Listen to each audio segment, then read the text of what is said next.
right, everybody. Hey, it's a special.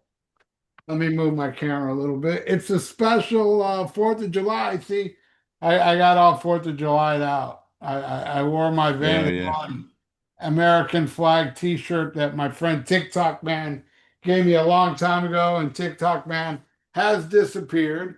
But anyway, I got Tony Dio with me. How you doing, Tony? I'm good, man. Did you have a good day? Yeah, I had a good day. We should have Ralphus joining us soon. Yeah, I And thought he said he was joining us. I don't know. He never really said. yeah, so yeah, it's the 19th anniversary of my channel. Can you believe this shit? It's like unbelievable. I didn't even realize I started this channel on July 4th.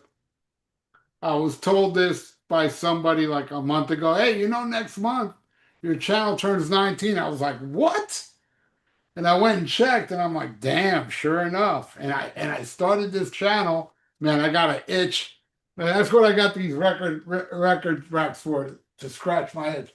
You can't reach that itch on your back. You go like this on your back. Yeah. This is good to hold records and scratch my back. We got And a we got a party next year then, the 20th anniversary. yeah, man, yeah. I hope I'm here. You Yeah, know, man. Me too. let's hope we're here for the 20th, which will Yeah. be awesome. But life's unpredictable. But yeah, man, I started to, actually I've been on YouTube for more than 19 years because I gotta go check. Like my original channel on YouTube was The Eternal Idols, which is I started YouTube just doing Black Sabbath reviews on that channel. And then I branched out. I did this one, then I did one for every other band and stuff. I did a Cheap Trick channel. And then after a while, it's like, God, this is so hard to manage going here, there, everywhere. That I brought it all into this channel, everything. And I got Black Sabbath Sunday here. I talk about every band. And when I first did it, man, people were complaining. People were pissed. They were like, dude, I want your channel to be only about Kiss. But here's the thing. When I put all the bands on this, I actually had more Kiss content than I had when it was only a Kiss channel. See, back then I would put up a video, maybe two videos a month. Now with this new format, you get every Wednesday, which and believe me, every Wednesday is not one video. It's usually three or four. So like every month now you get like, 10 times more than you used to get before. But no, people were actually pissed, saying, no, it's got to be only Kiss. I'm like, man, get lost.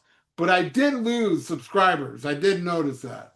But then during time, it grew. Now I have a huge community that there's a lot that hate Kiss.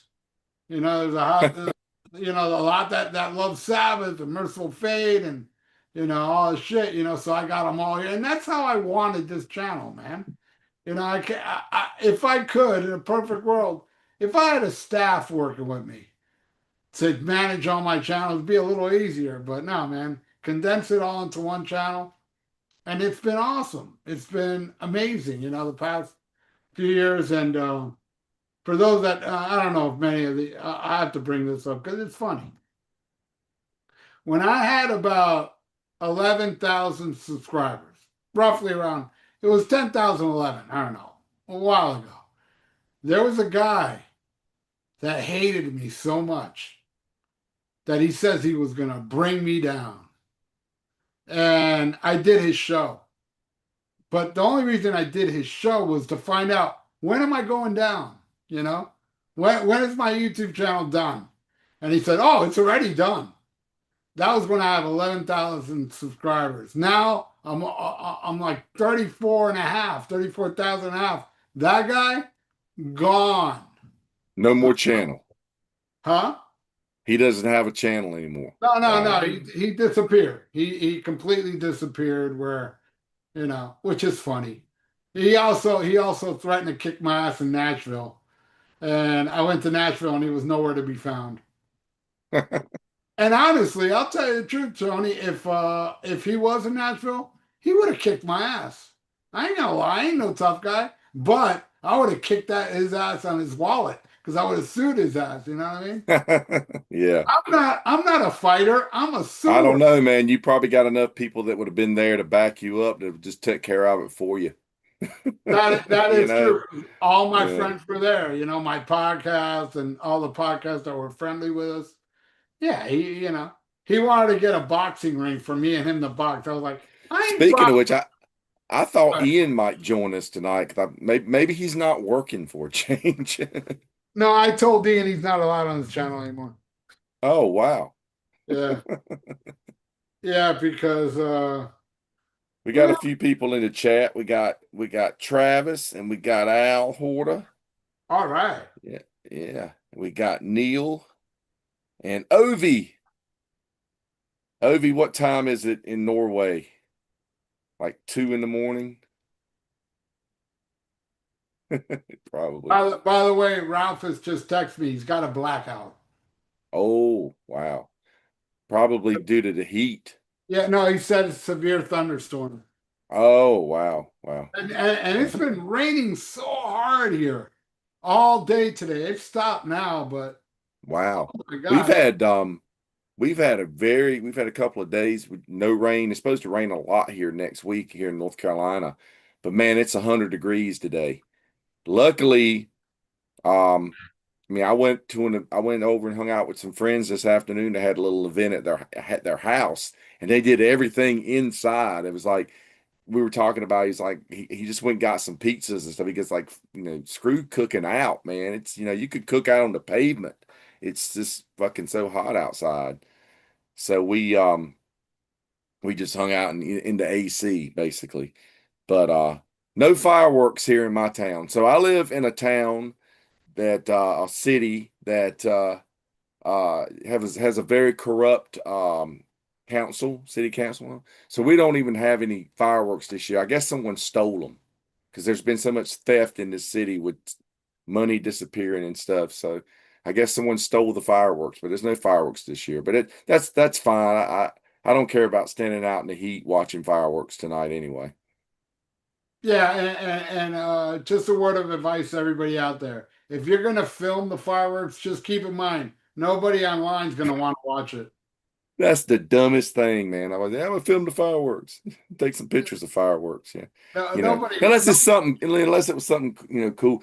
Did you see the fireworks display from the Jackass premiere? no. You got to see them. They had one where it was a guy bending over and farting, and it says "fart" spelled out. It's pretty cool. Oh, man, that's wacky. Yeah. Anyway, so you're able to see the chat, right? Yep. Yep. Anybody say anything yet? Talk, Travis says that bring bracket last night was torture for me. Stranglehold versus 2112 broke me. Yeah, yeah. I do this thing on this channel called Brackets. There's this guy, Waylon, that my God, he throws me the most hard, like I have to pick songs. And sometimes it's like almost like that one that Travis is talking about. That's the hardest one I've done yet. I mean, I forgot what songs it was, but I had to put these two songs against each other. I was like, I mean, right there, Stranglehold and 2112. That's pretty tough. What So would you, 2112 Overture, the song in as a whole versus Stranglehold. yeah, what would you pick? God, that is tough. That's Which my one? favorite Rush song, but that's one of my favorite Ted Nugent songs. So yeah. So if you had a pick, which one would it be? Well, if it was today, I'd go with Uncle Ted because he's American. America. Yeah, yeah. No offense, but screw you Canadians, even though you're all nice. Well, was it yesterday Canada Day? I believe it was. I don't care. No, I love the Canadians, especially Jackson Rowdy, my buddy Jackson Rowdy. Old Jackson. Yep. Yep. The And, Man of and War fanatic. yep, and the old Martin Popoff, you know. Heather is here. Oh, Heather Drain, yeah, Metal Mind. Yep. she's awesome. Heather Drain is awesome. She's Um, she's still laughing from our show the other week where I said that Queensryche looked like the the on Rage for Water look like the villains in Superman too. Yeah. Yep. I So did see. We just had Ken Mary on the other night from Flotsam and Jetsam. I just one did of the find out today, and it posted up 40th anniversary today of oh Doomsday for wow. the Deceiver. 40 years for this Yeah, album. I got that fucker. But you Yep, know such what? a I'm gonna be honest, man. I discovered this album after he joined Metallica. I didn't know about it. I I did heard, too. oh, Yeah, same yeah, here. Yep. they got the bass player Flotsam Jetta. Who's that? And then my friend Ronnie bought it, and I heard it, and then I ran out and bought it. Yeah, the thing about this album is that, man, you want to see how badass a bass player Jason Newsted is. This is the album, not anything else. This whole album, if you listen to it, it sounds like a bass solo through the whole thing. Yeah, he's killing it, man. Insane bass player. Then he joined Metallica and they kind of stifled him. Yeah, they neutered him. But Um, after he left Metallica, he remained neutered. This is the ultimate Jason Newsted album, if you ask me. did you get this deluxe edition CD No, that I has didn't. Wait. that Yeah, is yeah, yeah. It has a DVD, it's right? got a DVD of a Yeah, I got it. concert from that I got it. period. It's got a bunch of demos and stuff on it too, the Metal Yeah. Shock demos stuff. Yeah, this is Metal Blade did a lot of these sets like this about 20 years ago, and I they're got the very, Hallows. very cool. I got Hallows Hallows Eve, Eve, Sacred Rites. Sacred Reich, and they did Fate Sworn and like that. Yeah, they did some good stuff. Yeah, pretty cool. Yeah, so people in the chat, what do you want to talk about? We'll wrap away, man. Travis says Scorpions, is there anybody there versus Pink Floyd's, is there anybody out there? I do love both, but believe it or not, Tony, this is going to be kind of shocking to you. That's my favorite Scorpion song. Really? My favorite Scorpion song, here's the weird thing about it. I hate reggae with a Me passion. too. I can't I, stand it. I can't stand reggae. But that's only because only Germans know how to do reggae right, not Jamaicans. That song is like, I don't know, man. There's something about that fucking Scorpion song. And I love the Pink Floyd song, but no, I gotta go with the Scorpions easily. It's my favorite Scorpion song, and it's a reggae song. Sails of Charon is a close second. And it's also funny because my favorite Scorpions is the Uli stuff.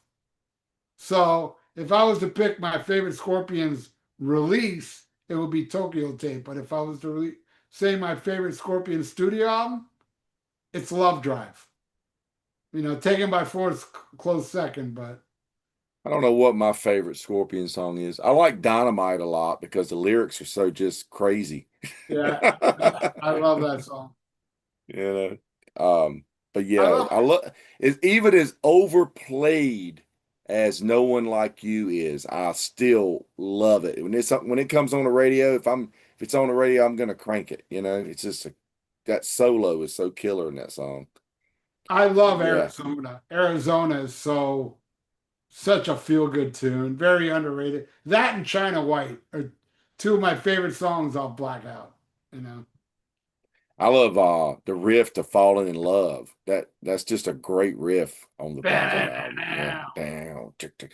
There used to be a guy years ago, I don't know if you remember, like pre-YouTube. There was a guy, I think he was out in California. His name was Matt, and he used to do a public access show called CC Rock, and he would interview bands. And this is early 2000. I remember "Falling in Love" was the theme song. That was his intro music. But he did it for some local public access channel. The only way I ever saw him was because I was working at Sanctuary, and even before I worked at Sanctuary, CMC Entertainment was in Raleigh, and he always interviewed a lot of their bands. So he would send copies of the video to my friend who worked there, and he would always loan them to me to watch. So to see the interviews and stuff. Of course, I'd copy them and stuff. I got a bunch of them on copy and stuff. But he did some really good interviews back in the day, man, because that was pre-YouTube, I mean, public access TV. but what was it on the actual television or on the internet? It was on public access TV on a station there, and it was he lived in Walnut Creek, California. So he had access to film bands at the shows and stuff. It was really, really cool. He should start a YouTube channel and put all that stuff up, and he may have one. I don't know. If someone out there watching might know what I'm talking about if they ever lived out that way. CC Rock was the name of the TV show. But yeah, it was really cool. And it was, it was early 2000s, so he was interviewing a lot of 80s bands, thrash bands and like hair bands and stuff that were still out there doing it, you know. Right, right. And The dark years. the dark years, exactly.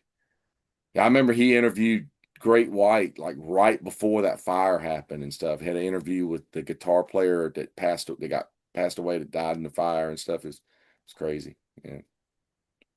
That was a sad, sad story. It was, man. Because when that happened, I thought I have been in that situation so many times in a packed nightclub with, something like that could easily happen. And I've worked with bands that we did pyro and stuff, and we had homemade crap, and they were using like supposedly pro stuff. But and I've been in there with all these Kiss tribute bands where the guys were breathing fire and low ceilings and stuff. Yeah, it was definitely just terrible thing, just a tragedy. Yeah. Yeah, after the Great White thing, I think clubs stopped with the pyro shit. They did for a few years, but then they let them bring it back. Okay. Some Before that, some did, and I think they take precautions. A lot of clubs have different sprinkler systems and stuff in there now than they did back then. Because I don't know if some people out there watching might know some clubs won't let you use certain types of fog machines now if they're like oil based or something that causes the sprinkler systems to possibly go off or something. So, or that's the excuse anyway. All they got to do is just let people vape. They don't need any freaking fog machines or all the vapors in there. you remember a band called Premonition? Yeah, yeah. They were, Tattoo Frank. yeah, they were from down here, Yeah, Iredale, and I used to go see them all the time. And they used pyro and yeah, concussion bomb, and yeah. there'd be like five people in the audience. Yeah, But I worked with a band back years ago, and we had got a guy that did pyro, and it was like homemade flash pots and stuff. His stuff was pretty well done, but I worked with this other band, and they had the homemade flash pots, and they had a switch box that the cables ran to. What it would basically homemade just light switches is how you detonated them. And one night the switch box wasn't working, and I had the cable from the homemade flash pot and a flashlight, and I'm aiming at the plug in the wall so I could make it go off at the right time. I'm thinking I'm gonna fry here probably. that's too funny. Yeah, it's crazy. Yeah. All right, how about in the penis gallery? Anybody say anything? Oh man, people talking about scorpions and sales of Charon and uh Shock Zone says Motorhead Ace of Spades versus AC/DC Back in Black. I'm going Ace of Spades. Yeah, and I don't want to say that because AC/DC sold quadrillion albums. Ace of Spades, dude, all the way. But I love Back in Black. I'm a big fan of that Me album. too. Yeah. But Ace of Spades, definitely Ace of Spades. I mean, Is love it. AC/DC coming your way this coming week? No, I didn't even know They're they were playing. coming. I didn't even Yeah, know. they're playing a stadium. They're doing a stadium tour. They're playing Charlotte, North Carolina next weekend. I'm not going. We were talking about it the other night, and the guy said, "You're not going to go?" And I was like, "The only way I would go to that is if it was a free ticket, it was a good seat, and I could get transported, like beam me up Scotty, and I could just be there. Because I don't want to deal with all the hassle of a stadium, parking, all that walking, all those people. I don't want to deal with none of that crap. I saw AC/DC, you know, 20, 30 years ago. I'm fine. I've seen them enough. So when it was a lot of the members in the band, now it's just Brian and Angus, and Angus is, I mean, they're doing what they can, but it's not what we grew up on. I mean, it's just Uh, they really look old and tired. and people are going to go to that show and they're going to walk out going, "We just saw AC/DC." We That's the saw world. Brian and Angus. That's where we live in today. Like 20 years Uh, from now, I saw AC/DC. Oh yeah, what year? 2026. You didn't see AC/DC, motherfucker. It's but like, if you want to go, it's like I said, if you want to go, spend the money and go, more power to you, man. Have yeah, a ball. again, I don't care what anybody does. I respect you if you go to that, if you go to Rush. I don't give a fuck. And yeah, I would go to see AC/DC, but under the same conditions, Tony. You got to beam me in that place for free, and you give me Yeah, a good seat. That's the yeah, only way I would go. and But parachute in. maybe they are playing North Florida, but I don't know. Oh, you know who would know? Al Horta, who's in the chat because he lives up in Yeah, North. And yeah, Al Horta, I'm sure, would go, which is yeah. cool, man. It's cool. There's nothing wrong with that, man. But yeah, I mean, I Yeah, saw.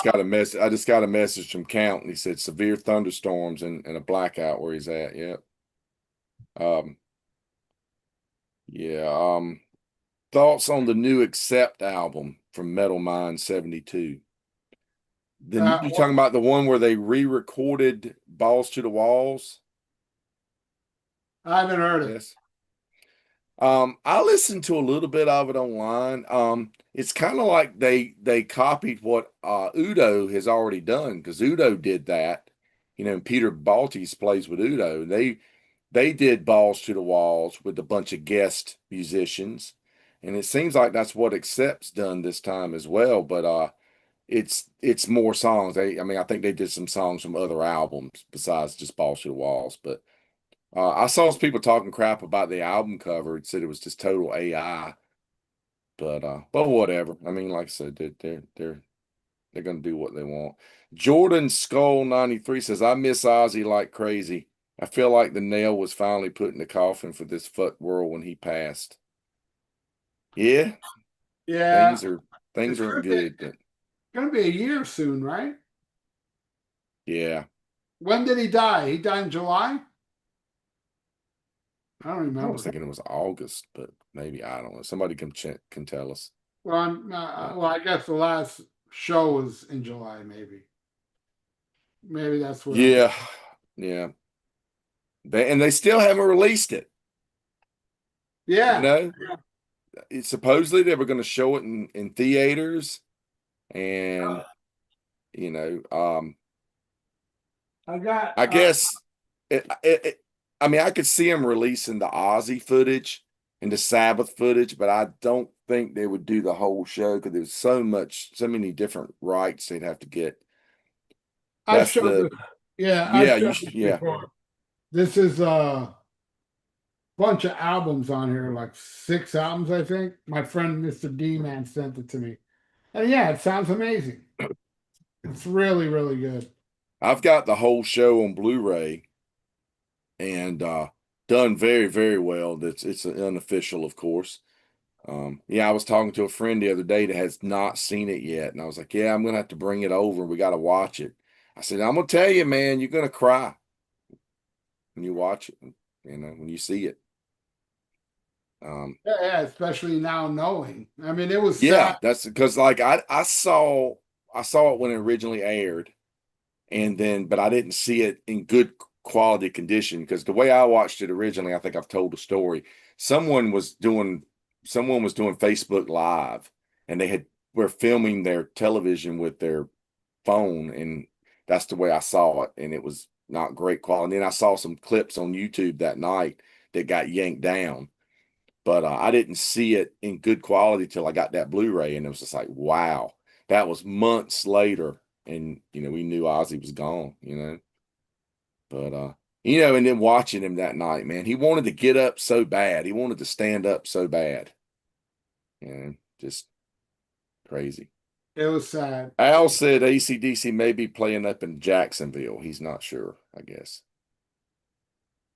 Okay, that's 8 hours away from me. Yeah. People think Florida's, see, people that live up, like, where you live, you got your North Carolina, South Carolina, you got your New York, a few hours away. Here it takes 9 hours to get out of Florida. And I've had people going, "Hey, bro, I'm gonna be in Tallahassee this weekend. I'd love to meet up." I go, "Tallahassee's like 8 hours away from me, dude." You know, people don't realize Florida is humongous. I don't know if it's bigger than California or Texas, but it's up there. It's got to be in the top three. Kevin Smith asked, Ralph, do you still do the live streams on the Combat channel? Yeah. Oh no, no, no. And the reason we don't is because it won't work. Uh, Try, it won't work because somehow this live shit I do is attached to this channel. When I try to use it on another channel, it won't load. But we just released a new episode that we recorded last night that's very, very good. And it's been a while. We haven't done an episode in like 3 weeks since Count Ralphus was with us. Count Ralphus was so fucking drunk that toward the end of the last night? no, no. The last time we did a podcast was like maybe a month ago, and Count Ralphus joined us. But Count Ralphus wasn't aware that our podcast goes for hours. Like our topic was um, crazy concert stories.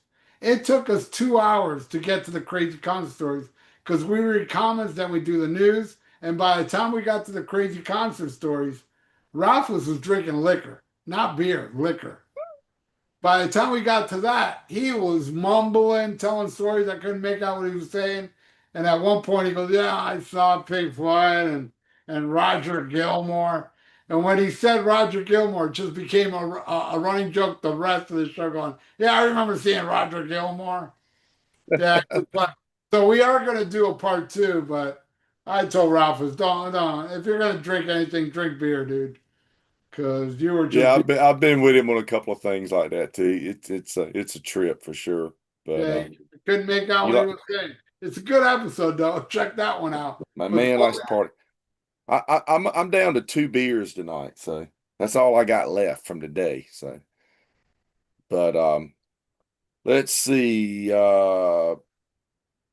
Flip side says, what do you feel is a better album, Sound of White Noise or Crew 94?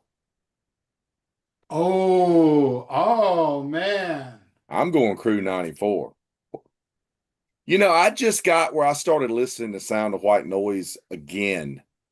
I listened to it a lot when it first came out, but then I just kind of got out of it. Just I feel like I'm happy with the first three Anthrax records. Um, but I've started listening to it. We stream it at work, and it's a good record. Out of all the John Bush stuff, it's the best one for sure. Definitely the best one. And it's funny, my favorite Anthrax albums are the ones that are the first album with that singer. Like my favorite is Fistful of Metal, then Surrender Disease, then White Noise. I love White Noise. I think White Noise was amazing. The thing about White Noise is that Elektra Records fucked it up. They should have released Room for One More as a second single. Instead, they released Black Lodge. And Yeah, during the summertime, no less, it killed the momentum of the album because only you, great. I think they probably picked that song because it sounds like Alice in Chains, and they were trying to push him more in that. That was what was popular at the time. Both of those albums were on Elektra Records, and I think both the label just lost the ball on both because that Motley Crue record really should have come out under a different name. It should have, if it had been a different project, I think the album would have done very well. But people didn't want to accept it as a Motley Crue record. They had just even called it Crue or something like that. It may have, like it's supposed to be a different band. It may have, I think it would have done better because it's a really good record. I would say it's only slightly better than White Noise. A little bit better. I'll give it to Motley Crue, but not by much. Because they're both fucking phenomenal albums. Yep. Your Both albums. Yo Halmo says 19 years, congratulations. I've been here since early 2014 due to the now banned Kiss reviews. Here I also learned about Rock Metal Combat podcast, which I've listened to since day one. So yeah, that's cool, man. Shit, he's been on our podcast. That's my buddy Uagmo. He's a great dude. Big Queen fan. He loves Queen, but he loves a lot of different albums too, different bands too. Oh, I love that dude. That dude's awesome. He's funny too. I had him on my Vieira vault as well, and he's just a funny guy. He really is. He's a cool dude. Uagmo rules. Al Horter says, I don't think AC/DC is actually playing here that I've heard. So, oh, Denny says it may be up in Jacksonville. Okay, who knows? Oh, let's see. What else we got here? Several people saying congrats on 19 years. Yeah. Thank you. I can't believe. Uh, Thoughts on the new live Savatage album? I listened to it. I streamed it at work last week. It's great. A lot of those songs I have on previously on a couple of promotional CDs that have come out. Like Atlantic put these promotional CDs out back in the 90s. There's one called From the Dungeons to the Streets that came out to promote the Streets album, and it had some live tracks, and some of those tracks were from that show. That show's recorded in Florida.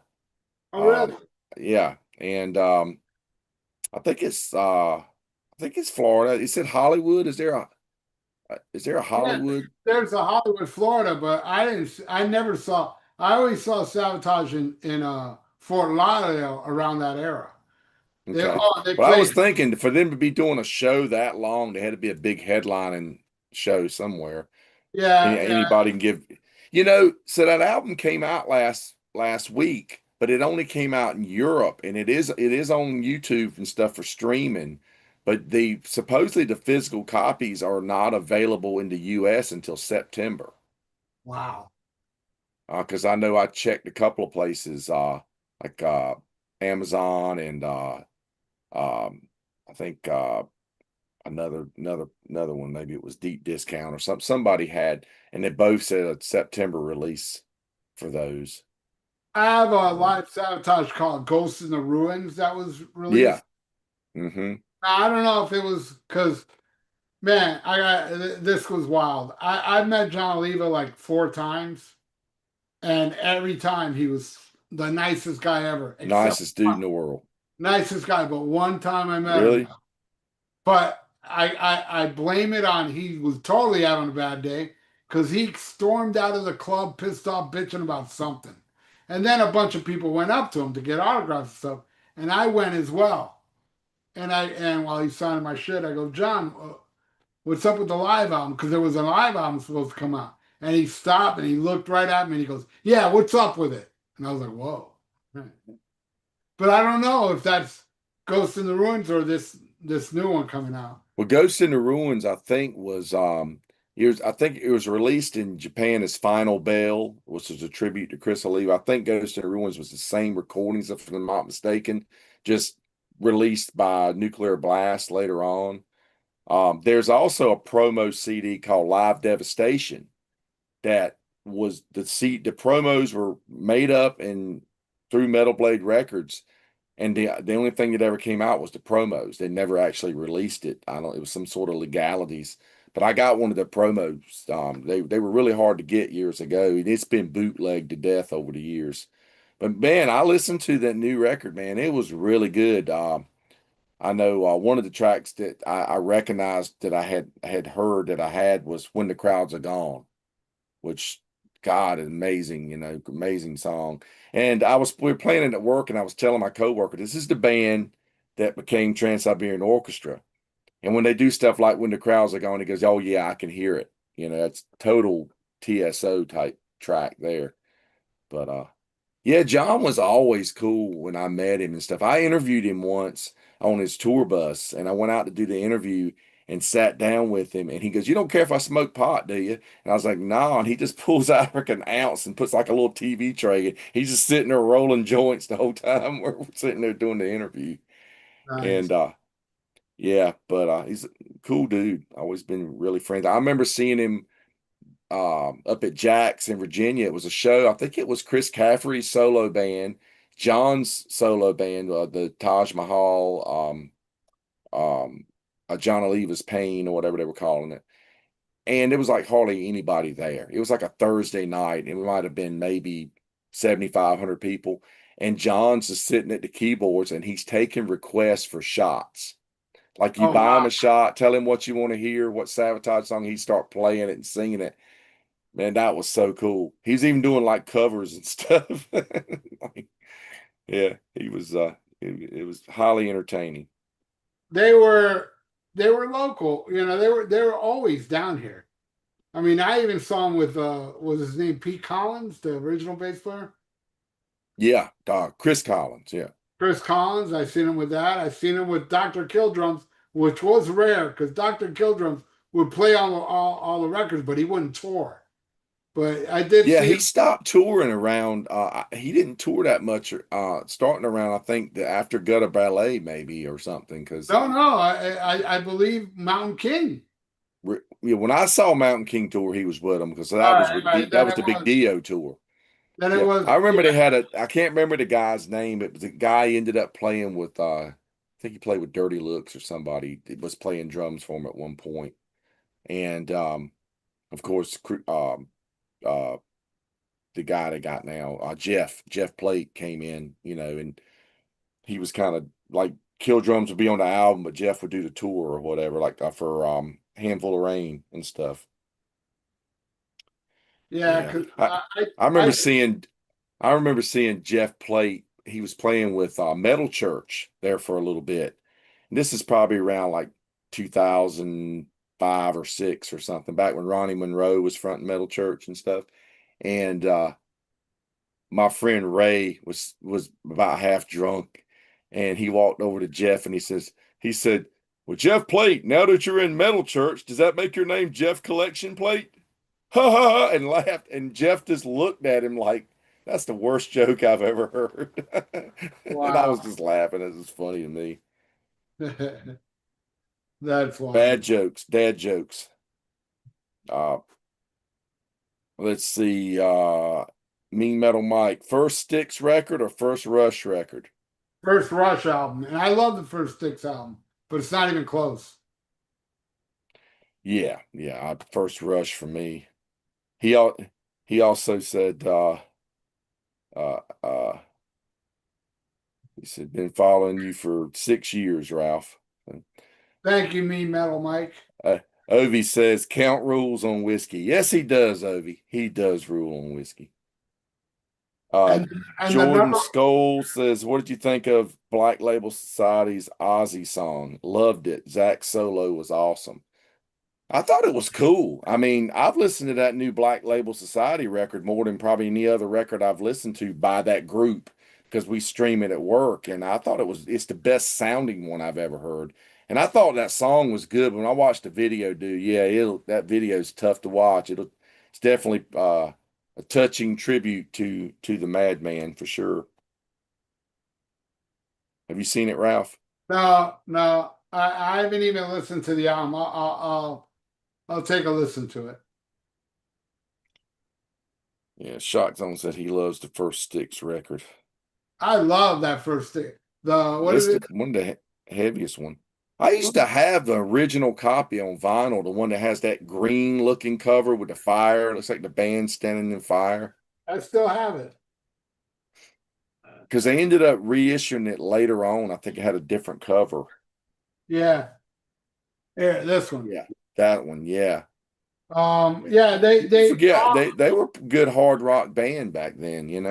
the first song on here is the best though. That Common Man, something Common Man. But That's pre Tommy Shaw. yeah, this is on Wooden Nickel Records. They released three albums on Wooden Nickel Records, and they changed all the covers. And then Lady became a big hit, so they changed that came on Styx too.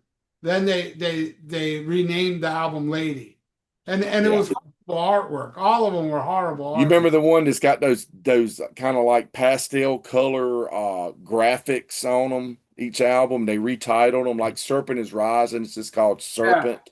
yeah. Yeah, I found that whole set. I bought a lot of records from somebody, and that whole set was in there. And I was like, wow, I forgot about these. Yeah, I think they got like reissued through like RCA or something like that, and that's why they had those covers. Let me see if I can find it. I got some very cool that's very cheap on Amazon. That's if you're into that early stick stuff, you should look into this. Let me see. I know I got it. Should be here somewhere. I'll read the next comment as I look for it. Yeah, it's Mean Metal Mike says, what would have a Bon Scott solo record sounded like, Ralph? What do you think? Southern Rock. I could see that, yeah. Well, if you don't know this, Bon Scott said it in an interview. He goes, I would love to do a Southern Rock solo album. And toward the end of Bon Scott's death, toward the, he used to wear a rebel flag belt buckle. Yep. Hmm. He would love Molly Hatchet and all that shit. He was Hmm. really into Southern Rock when he died. So yeah, he said, I would love to do a Southern Rock album. So yeah, that's what it would sound like. But Um, what I was looking for, I can't find it. It's on Amazon. The Wooden Nickel albums, all on 2 CDs, and it's very cheap and it's very worth it. It even has like a bonus track that's on none of. It's actually 4 albums they did on Wooden Nickels, and they crunched them all on 2 CDs. It's a great, great. It's called the Wooden Nickel Years, I believe. mhm. I've seen that, yeah. Mean Metal Mike says, Into the Night or Mob Rules? You talking about Ace Frehley into the night? That's what I'm wondering. Are you talking about the song, Mike, or are you talking about albums? Because Into the Night doesn't ring a bell Or for maybe an album. turn on the night, he means. I We'll definitely see. I definitely give it to Mob Rules. Um, yeah. Let's see where. Oh, we got some Ralphus is here. All right. All right. We got a letter R. Ralphus, come out and play. Yay. All right. They might have had another there he There is. he is. There he is. Hey Ralphus. Yo, I'm outside. I'm getting messages when I was outside. I was trying to take a picture of this gay ass rainbow that came right after the severe thunderstorm. And all of a sudden I start getting messages. I'm still blacked out here, but I was like, hey, let me try to fucking see if it works now. And it fucking worked. Killer. Oh yeah, man. Has it Right been on. like extremely hot there? Oh, it's ridiculous. And Yeah. it was 90s and it just cooled down because this severe thunderstorm rolled through. But they said there was like 60-mile-an-hour winds. And like the first 2 minutes of the storm, our lights went out at like 7:30. I was like all set, getting ready to log in, and it went out and hasn't come on yet.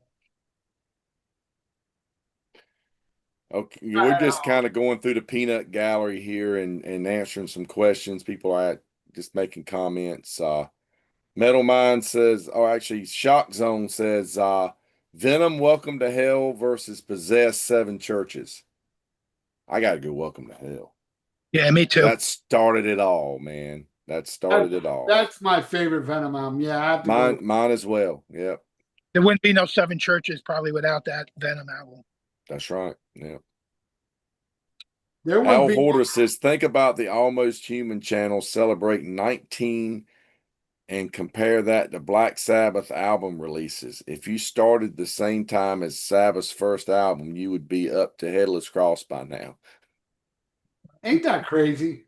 Uh, Wise words from Al Horder. It's insane. You think about how fast the years go by. Like I when I know. was a little kid, the first Sabbath album to Headless Cross was an eternity, you know? And now thinking of it, it's like, God damn, man. The road ahead is much shorter than the road behind. But you know what? That's true, man. I'm alive. I ain't Got to gonna worry make the best about of that. it. I'm gonna That's right. die when I die, whatever the fuck. I don't want to worry about death while I'm alive, you know? So fuck it, I'm gonna die much sooner than than I've been alive, So whatever, man. Fuck it. Just live every day, try to remain healthy, and and yeah, and mug old ladies. It keeps you young.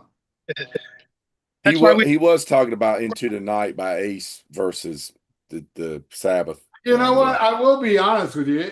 I go with Mob Rules, but not by much. That's one of Into my the favorite. Night's a great song. That's I one of my always hate the last few times I saw Ace in concert, he didn't play that. And I'm like, God, man, he should always play that, man. dude. He hasn't played that since the Phillies Comet tour. Really? I thought Yep. I heard him play it again somewhere, but Well, maybe he did, maybe but not. I don't think so. He dropped it from the Settlers. That song is awesome. Maybe because he doesn't play that ugly Washburn guitar and he has to have that to play the song. Yep. Yeah. I think that's why we don't absorb albums the way we used to too. Like you were saying, it seemed like an eternity in between albums. Now it's like an album comes out and I still haven't like played out the album from 3 albums ago, Like I'm still Yeah. they're fresh to me, but it's like the old ones, you seem like you had them forever and you learn the words to them and stuff. Now it could be a killer album, but you just don't listen to it the same as you get older. Time's just moving too fast. That's how it was with Motorhead. Even though after Lemmy died, I kind of that's where I really caught up. After Lemmy died, caught up because there was no new albums coming out, so I had time to absorb all of them. And man, all of them are great. Even my least favorite, March or Die, is still a great album. Motorhead's got one of those discography where everyone's good for one reason or another. Some better than others, of course. Metal They say Mind's throwing it's them out here tonight. Unleashed in the East versus the debut Iron Maiden album. All right, I got an answer for that, but I got to say something that recently I've changed my mind on. See, I'm a Judas Priest guy. I like Judas Priest more than Iron Maiden, but it dawned on me. I was like, you know what? I think Iron Maiden and the and Killers are better than every Judas Priest album. I can't say that about the Bruce stuff. Well, I love the Bruce stuff, but I'll take Priest over Maiden with Bruce. But the exception is Unleashed in the East. Iron Maiden's first album is my favorite Iron Maiden album, and it'll beat any Judas Priest album except Unleashed in the East. In my opinion, the greatest metal album and the greatest live album. I don't care how fabricated it is. I think it's the greatest live album ever, and I think it's the greatest metal album ever. There you go. That's One of so. my favorites of all time. I For sure. definitely pick Unleashed in the East. It was such a game changer. I mean, that is the first album. I mean, look, I knew I had We Sold Our Souls and stuff, but when I heard Unleashed, because Unleashed was my first Priest album, when I heard that in 1979, seriously, it just blew. I never heard anything that heavy. I thought Exciter was the fastest song on the planet. Then I heard, Fazza Shark and Immolation after that, but I'm just saying, at that fucking time, Exciter was like unbelievable. It's like, thrash metal before thrash metal, speed metal before speed metal. Unleashed in the East is a historic album that definitely I pick over the first Maiden, which is not easy to do. it's not a Only fair Priest. comparison. It's not a fair comparison. A better comparison would have been Made in Japan if it was a full album versus Unleashed in the East, because then you got two like compilations going against each other. Yeah. Yeah. And that would be tough, man, because that EP is so fucking awesome. Made it, I'm disappointed because I got the CD. It's like, oh, the Made in Japan full concert. It's not those songs on Made in Japan though. Like Remember Tomorrow, Running Free, Innocent Exile, and Rat Child are different on that live CD I have. It's awesome sounding, but it's not the same recording, My God, yeah. I would say my favorite Iron Maiden album is the first album, but the live versions on Made in Japan are better than the studio version. And I think the greatest version of Phantom of the Opera was on the B side. They had a live B side. Mhm. Ridiculous. ridiculous. That band was fucking ridiculous with Paul Diano. Is that the Ridiculous. one where he starts off and says, "We're going to do the song Eddie wants to do," or something like that? Yeah, he goes, "We're gonna do the song Steve wants to do." Cunt. He called him a cunt, something like that. Stupid cunt. Yeah, yeah, I that's thought the he one. said Eddie, but he might have said Steve. Okay. Yeah, he said Steve, but and that was actually filmed. There is like you see it in the early years, it cuts, but it's in the Ruskin, that black and The white footage. Ruskin Arms. Yeah, Yeah, fucking that's cool. amazing, amazing live version. Hey, Count, what did you do today? We talked about what we did for the 4th. Did you do anything today? No, we just sweltered in the heat and waited for it to cool down. I was gonna have my movie set up for right when we were done with this, and we got food to barbecue, but we got no electricity right now. But we don't need it for the barbecue, which is good. We got lights and stuff, but yeah, I was just pretty much waiting for the nighttime because it was so friggin' hot here. Last like week has been ridiculous up here. Yeah. Yeah, it was 100 degrees today. I was telling Ralph I hung out at a friend's house today, and we just stayed in the AC, It's just too hot to be outside. But yeah. Travis Feel asked, Travis says Rainbow Lady of the Lake versus Crimson Glory Lady of Winter. All right, Rainbow, man. All the way. Rainbow. Yeah, Uh, let, that's one of my top 5 Rainbow songs, Lady of the Lake. I love that song, man. I picked Led Zeppelin "Wanton" song. Lady of the Lake is kind of a ripoff of that song. Have you ever I've never noticed? really thought about it. I've never really Listen thought to about it. it, but that Listen dang to dang it dang back. dang dang Yeah, dang dang dang. Yeah. it's the same. It's the same song. But yeah, Lady of the Lake, even though it's a ripoff song, it's fucking awesome. The lyrics, though, this the lyrics for us, what that I know she waits below only to rise on command. It's just, yeah, just killer storyline there. Um, let's see. Neil Pye says Iron Maiden Killers versus Killers Murder One. Oh, Iron Maiden Killers, man, big time. Of course, made it. Yeah, that's that one borderlines with Number the Beast to be it teeter-totters between the two for my favorite Maiden album for sure. Shock Zone says Dennis DeYoung didn't get enough credit for his work with Styx. He was the reason why the band was commercially successful in the first place, and they hated on him. Yeah, I think he kind of weirded out on him there, but it was definitely probably a power grab. No, He was no, in control. Dennis DeYoung was the cause of a lot of their success, but he was also the cause of their downfall. That Kilroy Was Here album. I saw that tour. I mean, at that time, I never seen a bad concert till I went to that show. That was a bad show. I mean, it was ridiculously bad. They were up there acting and shit. Acting. And Yeah. it's at the I've sport. got that DVD, the Yeah, DVD of that tour. God, it's horrible. I think I watched it once. it's so bad. And this is at the Sportatorium. This massive venue. The whole show, everybody in the arena sitting down. I never been to a show like that at that time. I was like, what the fuck's everybody saying? But yeah, the concert started with a movie. First it was a movie for like 20, 30 minutes. And then they came out acting and shit. It was fucking ridiculous. It sucked. And that was Dennis DeYoung's fault, Oh you yeah. know. But Dennis DeYoung also got their number one hit. And yeah, he was very responsible for their success.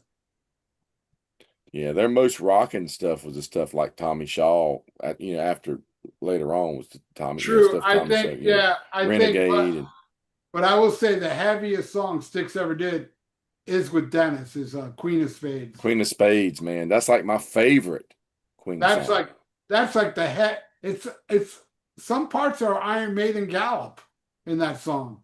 I first heard that song as a kid. It was the B-side to Too Much Time on My Hands, which was the following album. Was Right. my Two dad albums, used to get actually. my dad used to get singles from the Moose Lodge out of the jukebox. The guy would switch them out and he'd give him the old and he'd bring them to say he'd get all kinds of hodgepodge of music. But I was like, oh yeah, cool Styx, I like this song. And I played the B-side. I was like, wow, this is the heaviest Styx song I've ever heard. Yeah. I remember meeting J.Y. Young. I was working a Styx gig and I picked him up from his hotel and took him to sound check, working as a runner for the show. And I was telling him how much I love that song. He said, yeah, we're doing it. He says, we do a medley now, and that's in the medley. It's like, cool. Yeah. So Very yeah, they cool. were doing Yeah. it a little bit later. Yeah, great song. Here's I one that got to get count in on here. This is from John Doe. He asked favorite punk band and favorite punk album, not Ramones. Misfits and album. I mean, there's so many, but just to throw out something different than the Misfits album, I'll say Sex Pistols. Never mind the bollocks. I think it's like it hits like such a important album for its time. The influence it Quake it caused, unbelievable. I mean, there's a lot of Dead Kennedys and so many other bands I could be talking about. But if I just out right off the top of my head, I'll say Sex Pistols for album. I'm Misfits not for I'm not a punk rock expert, but Nevermind the Bullocks is in my top favorite albums of all time. I love Fear. That yeah. I love Fear a lot. I have every Ramones album. And I like to exploit it. The Exploited I was gotta cool. go. I gotta go Misfits and Oh Walk yeah. Among Us, definitely. Um, I love American Psycho by the newer version of the Misfits. We play that one at work a lot, man. I love that record.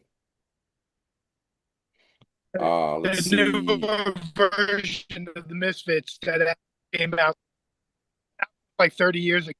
The Misfits was like 30 years ago. Yeah, we say new, but it's 30 years ago. Yeah, you're right. Yeah. I, Are you guys, Jordan asked, are you guys excited about the Kiss Anaheim release? I bought Um, it. I bought the CD. I'm not buying the album. It's too I'll expensive. probably get the CD. I'm not really excited about it because I've watched the concert so Yeah. many times.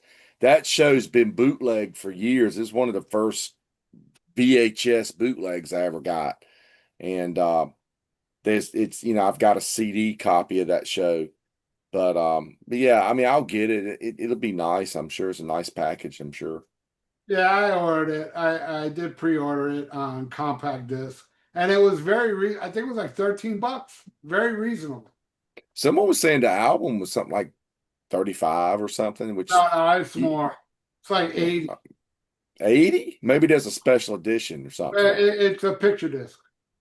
Oh, is it only available on picture disc? Oh, I think there is splatter vinyl for cheaper, but I don't think Yeah, I think it's like 50 maybe. yeah, yeah, I don't know. I didn't pay attention to that. I was like, let me find it to have a CD. I don't want yeah. it's like that's a waste of time to I get a haven't even purchased all of the sound off the soundboards that they put out so far. I did want to get the Asylum when I was at a record show a couple weeks ago, and I was setting up. I was selling, so I was setting up, and the guy that I was sharing a table with had it in one of his boxes, and some dealer came over and grabbed it out or something. And I would have bought that for sure. He had it cheap, like $30 or something. I have them all except for the Tommy Thayer Eric Singer one. I was like, I don't want that one. Yeah. But I have every I've got a couple of them. I got the Animalized one that was recorded at yeah, The Poughkeepsie show. You were there, weren't you, Ralph? yeah, I was just gonna say that's the one that I wanted to get is the Mark St. John one because I was at that show. That was my first Kiss show, and Queensryche at that time where they just had the Warning had just come out. Yeah. Yeah. Let's see. How you say it? yo Yohalmo. yo How do yo you yo Almo. Yohalmo? Okay. Yo Almo. Where can we listen to the Combat EP? I was looking for it on YouTube but couldn't find the whole thing. I'll upload it. I don't know where you can find it, to tell you the truth. I got Soul, one of the CDs from you. It's good stuff. yeah, Soul Seek Yeah, has it if you want it, Who's got it? Soul Seek. Y'all remember SoulSeek? I still use SoulSeek. SoulSeek is like Napster, Okay. you know. You should put that up on Almost Human just so it's always up there for anybody who wants to hear it. I Put it up on will. the I channel. Yeah. will. Yeah, that's I a good will. idea. I will, but I got to do it separate tracks. I don't know how to do albums unless I do it all one file when I'm. But that's annoying. I'd rather do track by track by track. I'll do that. Cause, Yeah, I'm gonna cause, put it up on YouTube on this channel, the Combat EP. I'll put up like a song a day for. I even have the kick ass song that didn't make the album called Out of Control. And you know what I did with Out of Control? I ripped off Auto Blast from Black and Black Blue, and Blue. and I ripped off Under the Gun from Icon and put them together. And it's a badass song. I ripped off two songs and made it into one. Talking about the riffs. Yeah, like Yeah. Out of Control is the chorus, out of control, is under the gun, it's the Yeah. same thing. And the verses are Auto Blast from Okay. I got you. from Black and Blue. I'll tell you the weirdest one I did, but the very first song we ever recorded was Wake Up Smell of Thrash.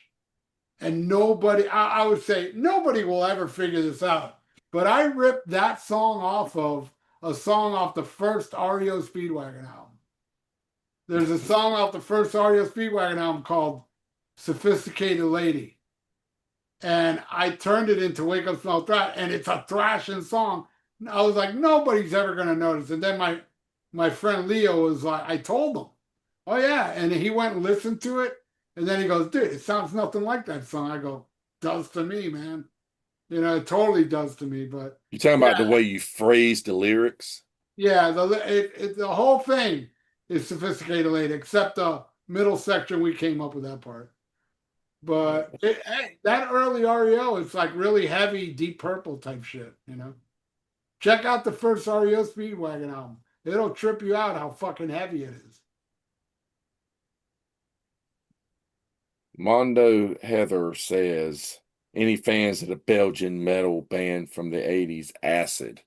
That one record, Heather, that one that the first one, that's the only one I've got. And yeah, she had a great voice. Her name's Kate. She's a really, really good singer. No, I Cool never metal I heard got of band. it. both. I got the first two CDs, and I always bring them up when we talk about female fronted bands. They were awesome, heavy thrash for its time. There was no one to Mhm. sound they were doing. Awesome band. I don't think there were a lot of metal bands out of Belgium at that time either. Um, maybe Killer. I think Killer were Belgium. But yeah, let's see what else we got up in here. Jordan Skull said he's listening to Looking for Today by Sabbath. Love that song. Cool song. Great song. Patrick Cole says, when did Metallica start to suck in your opinion?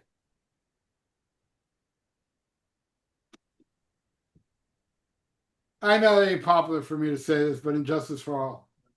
Though I will say, Blackened, they've never done a song as good as Blackened since. I love Blackened, but I think that album, even when it was new, I mean, when it first came out, I was all over it because, Metallica could do no wrong. But then after a while, listening to it, I was like, I think they did some wrong here. So yeah, starting there for me.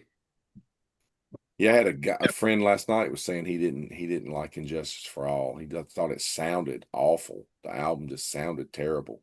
The sound doesn't bother me. It's the songs. I bought it. I bought it the day it came out, just like Ralph said. We were Metallica fans, one of the leaders of the whole thing. But this was, I mean, we had that Garage Days, but then this came out, and it was definitely different. They had their first video, but I liked it when it came out. But I was already much more into other bands at the time that were doing heavy music. But it was still like a cool release, and I seen them on that tour. They came right to my town, and it was great. I thought they did a great show. But then after that, that was it. The same exact thing that Ralph said, pretty much. Yeah, I like the Black Album, so I'd say The Load was when they started putting out crap. Um, Let's see what we got here. I lost my place. Here's a good one. Anthony, New York Metal. I think that's the stands for Anthony NYM. He says greatest American heavy metal album of all time. That's tough. That's tough. I'm gonna say Riot Fire Down Under. Oh, man, I don't But know. it is tough. I'm thinking Ralph's going to go with a Van Halen album, but I don't No, know. but that I wouldn't call that metal though. That's hard rock. Oh, all right, that makes it. Hey, if I could add that, Van Halen is my favorite American band, but fuck. Metal album, American. I'm looking around my wall, seeing if I can see anything. Um, damn, You just that's got a tough. explosions behind me. I'm outside, so Uh, Gunshots. it just sounds like shoot people right now. I thought you. Darkness Descends, Dark Angel. I'll Oh, say. oh, I thought you were saying heavy metal band though, thrash metal band or any kind of metal. That's Uh, totally. Heavy metal in general. Yeah. Oh, oh, that's totally different then. I don't know. If I'm just gonna throw out a quick thrash metal one, I like saying "Power and Pain" by Whiplash, but there's other ones. But in It's Slayer, hard, yeah. it's I, yeah, that's kind of tough. yeah, that's a tough one. I had to get back to you on that. Mean Metal Mike asks, what's y'all's your personal favorite Gene Simmons song? His is Charisma. I'm going Oh, I'm going with my calling Doc. I was going to say calling Dr. Love. I'm going with my all-time favorite Kiss song, "Young and Wasted." oh, that's a good one. Cold Gin, but it's not his song. But I think He that's a good. sings Well, it. well, actually, Ralphus, it is kind of some of his song because Gene Simmons wasn't really Gene Simmons when that album was done because he came up with da da da da da da da da da da. He came up with that part, but he didn't take credit for it. Yeah, I remember hearing that. Yeah, so that is kind of a Gene song as well. And I love God of Thunder, of course. I know it's the obvious kind of one, but it's like I think it's awesome. I think of like yeah, they're a hard rock band, but at times they hit on metal, like that Young and Wasted song. That's a metal song. But God of Thunder for the early stuff, to me that's right where metal kind of was at the time. There wasn't much more metal than that at the time. So that's why I always kind of like with them and Van Halen, they kind of ride that line of metal and hard rock. ACDC too, of course. Uh, I mean, yeah, when I was a little kid, dude, even Heart and Boys the Cult were considered metal, and Led, Boston and Kansas Led Zeppelin. and Styx. I still have it somewhere in some box. A Cream magazine is Heavy Metal Dead. A list of bands: Boston, Kansas, Styx, REO Speedwagon. All these bands were called metal, like in '78. You know, it was a different world. Yeah, it was. Quizwax said, did you hear Angel's cover of Lady of the Lake? Did they just really? Yeah, that's good. Cleopatra's releasing a tribute to Rainbow album, and Angel did a cover of Lady of the Lake. Very, very good cover of that. I have not heard.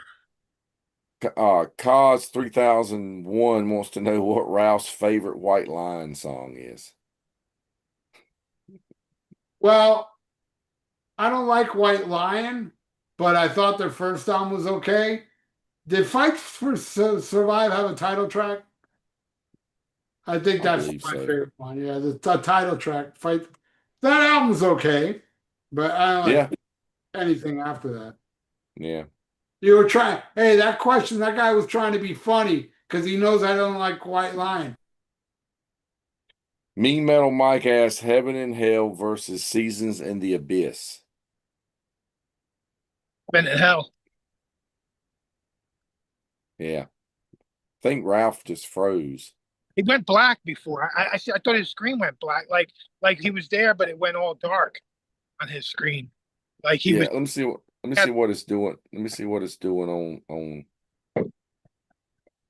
I don't even see it. Let's see. Yeah, Uh, where he's gone black. His power may have went out he might have had a blackout. That's so weird. Oh, because it's so fucking hot, it, dude. I'm sure it's hot in Florida. my power went out. I just seen the message. Yeah. It's out. That's. But are we still recording or no? You and I are on the chat, but I think he's gone. I think his power went out. Well, he just messaged me saying his power went out. Oh, wow. But Yeah, he is the show still going though? You're looking on because I don't have an extra. Oh, I don't. I didn't have my other thing on. right now the show's still going. Yeah, but he's not. Let's see. Yeah. So Now people could still ask questions or whatever until he comes back. Hopefully he comes back. Mine's been out since 7:30 tonight. So let me see where it's at here because we're on a delay. So is yeah, any yeah. It looks like we're still on. So people are yeah, I don't know. I guess, yeah. Weird. Never had that happen before. So happened to us. I think with yeah, Al Kenny. Horta said we're still live. Yeah. Crazy. Yeah, That, that's really crazy. that happened once before on one of the channels that we did. I can't remember what it was, Yep. but it kept. The host was off, but it still Yeah. kept going. His power must have just he must have man, this heat wave is crazy, man. Yeah, it's Yeah, knocking out stuff. Ralph say how hot it was down there because I'm thinking how hot it is here, but it's always hot down there. But Yeah. did he mention how hot it was or no? He didn't even mention today. He didn't say. Here's a question for you. Incantation versus immolation. That's funny. You So got friends in both bands. and it's funny on Sea of Tranquility, they did a thing where it was like all questions like that, but it was set for different people, and they asked me like, who was better, Bela Lugosi or Christopher Lee as Dracula? But one of the questions was hard thing to answer because I love both bands, but Immolation was more of a solid lineup, and they're both. I love all the albums by both bands. I give it to Immolation a tiny bit, but I'll say the first Incantation album is better than every Immolation album.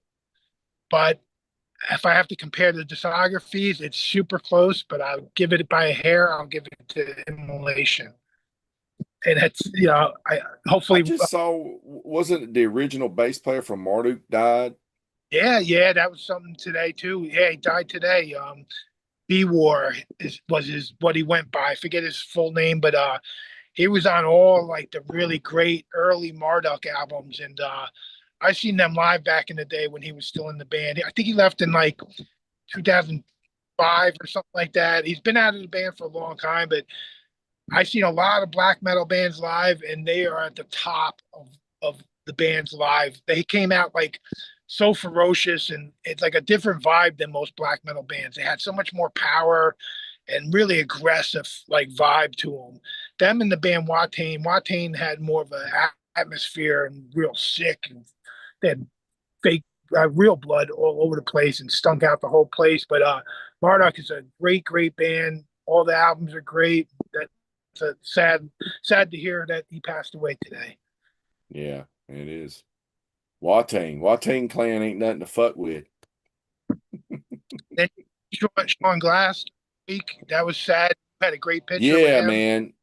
Yeah, I think I told that our little thread we had going. I mentioned that story about yeah, Sean was such a nice guy, Sean Glass. I first met him when he was in Broken Hope and they were touring with 6 Feet Under on the first when Haunted came out, the first 6 Feet Under album.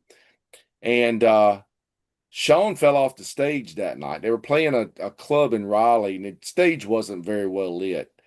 I had kind of a shoddy lighting system in there. And Sean's like, now you see him? No, you don't. He just like walked right off the edge of the stage, gone. And so some years later, he comes back through Raleigh. He's playing in that band Soil, and it was more like a kind of a. They kind of sounded like new metal, Rob something. Now I tell you, the early Soil records, they were like heavy, like doomy stoner rock. And then it's like they got signed to a major label, and they kind of made them a little more into the new metal thing, you know. But anyhow, I went to, they were playing with some friends of mine. I went to the show, and I saw Sean, and I knew he was the one that fell off the stage, but I didn't want to like go up and just say, "Oh yeah." I just said, yeah, the last time I saw you guys, you were Broken Hope. One of you guys fell off the stage." He goes, "That was me. That was me. I fell off the stage." I was like, "Yeah, I've got a videotape of that show." And he's like, "You've got that on video?" I'm like, "Yeah." So the next time he came through with Soil, I believe, or maybe it was another band he was in, and I brought him a copy of it on DVD. And but he was, yeah, it's just such a nice guy, man. And there's been so many nice tributes to him. Everybody just, just was talking about how much of a cool guy he was, and how much of a metalhead he was. I saw Michael Amott said that who am I going to send my recordings to now to tell me if they sound good or whatever. I guess they were always sending stuff back and forth and stuff. And yeah, but yeah, super cool guy, man. It's sad. I think he had a stroke, and I think Yeah, he that's had been what I heard. He never didn't recovered. cover, but yeah, he seemed like for his like scene in his area, he was like an ambassador kind of to like everybody that came through. Everybody, like you said, there were so many tributes and people like, oh man, so sad about that. But yeah, I never got to see Broken Hope. I got their stuff as soon as they came out back in the day. They're one of those few bands that they were always on weird tours that I didn't go to, or for whatever reason, I never got to see them. I So, think several of those guys have passed away from that band. Didn't it, the original singer pass from I Broken Hope? I forget. Yeah, some a long time ago. Yeah, I forget the whole like. It's been a while since I know one of the guys supposedly is like a millionaire. For Jeremy. yeah, he's like, what did he get into? Like something with computers or something? I don't even know. I don't know. I know he does a lot with animal rescue and all because you don't make money with that. But he takes a lot of his money and puts to animal rescues and stuff like that. No kill shelters and stuff. So that's really nice. I have a friend that's a good friend with him, and he's always seemed like he's a pretty cool guy. But here he is. He has returned. Yeah, my power went out. Ain't it cool that my power go out, but still you guys remain on Zoom? Yeah, yeah. That's a cool deal. I think Skype wouldn't play with that shit. If I went out on Skype, you'd all have to go, you know? Yeah. But yeah, my power went out. Yeah, So we were going, are we still live or what? Al Horter said, yeah, you're still alive. So yeah, that's cool. Yeah, we were just talking about the original bass player for Marduk died, and we were talking about Sean Glass that was in Broken Hope, and Soil passed away this past week. damn. Yeah, just Rest in peace. um Anthony M says best band in their prime, UFO versus Thin Lizzy versus Rainbow. Wait, Yeah. what was the first one? UFO. UFO, Thin Lizzy, Rainbow in UFO, their prime. Thin Lizzy. Thin Lizzy for sure, man. I Yeah. have to agree. Yeah. Me Metal Mike, he's throwing these out. Terrible. What's worse or which is better? Hysteria or demolition? Demolition. Demolition's better, yeah. I don't know about that. I don't know about I like demolition. I I like don't. 2 songs on Hysteria, maybe Yeah, 3. Yeah, I don't like But, either. They both suck. Pile Driver, Metal Inquisition, or Oz Fire in the Brain. Oz. Pile driver by a mile. I got to go with Pile Driver. And I got to tell you this, it's not a popular opinion, but in my opinion, I love Fire in the Brain. Don't get it twisted. Let's cut the deck. Fire in the Brain is a masterpiece. And by the way, that is Cawthorn of Bathory holding One that. of the greatest album covers ever to me. But but I will say, and this ain't a popular opinion, I like this one more. I can't say that. I I can. didn't like when I first got the first one I ever got was Third Warning, and I didn't like it at all when I I first got love it. it. Now I like it, but it was one of those things. I remember when the record store around 1990 was getting rid of all their vinyl, and I was buying all this Combat and Megaforce and stuff in there for like $1 or $2, and I got Third Warning, didn't care much for it. But I need to get that deluxe edition of Third Warning because I got the deluxe version of the first Oz record and Fire in the Brain and Decibel Storm, and the High Roller reissues are in gatefolds. It got all this extra Does stuff, it posters. does it have Turn the Cross Upside Down? They added Turn the Cross Upside Down to it. I need to buy it. You know, I used to have that single, I and have the single, yeah. I don't know what happened to it, but that's my favorite Oz song. I love Yeah. that damn song. Yeah, they've added that to Third Warning, the reissue of Oh, it, I man. gotta get it. What High Roller. CDs, right? Compact They disc. got it on CD and vinyl. Yeah. Those vinyl copies are, I mean, they're just so nice with all the extras in them. Yeah. Yeah, I gotta get it. Yeah, but I like the Pile Driver record, but I just like that Oz record so much more Yeah, but myself. Metal Inquisition is, you know, if you're not a metalhead, you might as well be dead. That warms my heart hearing shit like that. Yeah, you Wasn't that one of the records they showed in the PMRC hearings? I don't think so. I don't think so. I think I remember seeing that album getting held up or something. Sex with Satan on that album, and that Metal Shop used to play the Metal Inquisition song with the fucking guillotine falling and stuff. And I just love that album. There's something about that. And the whole story behind that band, it wasn't even like a real band and everything, just really bizarre. And I love the next album, Stay Ugly, was great too. And that was a great one, yeah. But yeah, this right here is, in my opinion, historic. You know, when I was doing the podcast yesterday, um, you know, I was telling Ian that I feel funny asking people to be part of the show. And he's like, well, how you getting, you know, Ken Marion? I go, man, that's Tony Dio and Wayne doing all that. And I go, but I did have somebody recently that I did have on the show, and that was West Beach. But the only reason I had West Beach on the show, because West Beach sent me a friend request on Facebook, and then we got to chatting, and I said to him, hey, if you ever want to do a show, you know, do it. Now, honestly, look, to me, to have Red Beach on Almost Human Live is really not a big deal to a lot of people. But to me, it's no different than having Jimmy Page or David Gilmour on my show. Seriously, that's how much West Beach means to me. He played on one of the top 10 albums of all time for me. You know, I mean, having him on the show was fucking special, man. It was very special. But but man, that Ken Mary interview was fucking awesome. A lot of great ones recently too. The John Ricci fucking I thought that was really excited for that. And even like the guy from Asheron. So there's been so many that I've looked forward to, and it's really fucking great that I get to do this on this channel, talk to these awesome people, you know. Yeah. 19 years ago when you were starting this channel, like what was your mindset? Like what were you looking to achieve or accomplish in the beginning where there really was no one else, like there was no like road to follow at the time. There's nobody really like your inspiration or whatever. Just what's your whole mindset and coming up with the name Almost Human, and did it end up being what you hoped it would be?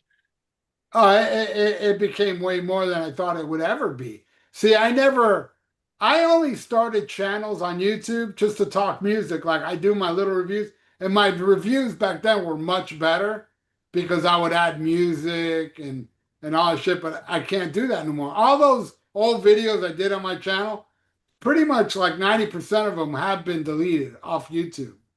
I put it on this channel called Daily Motion that just this week I got a couple emails telling me, we took this video down. So now they're trying to take videos down from over there.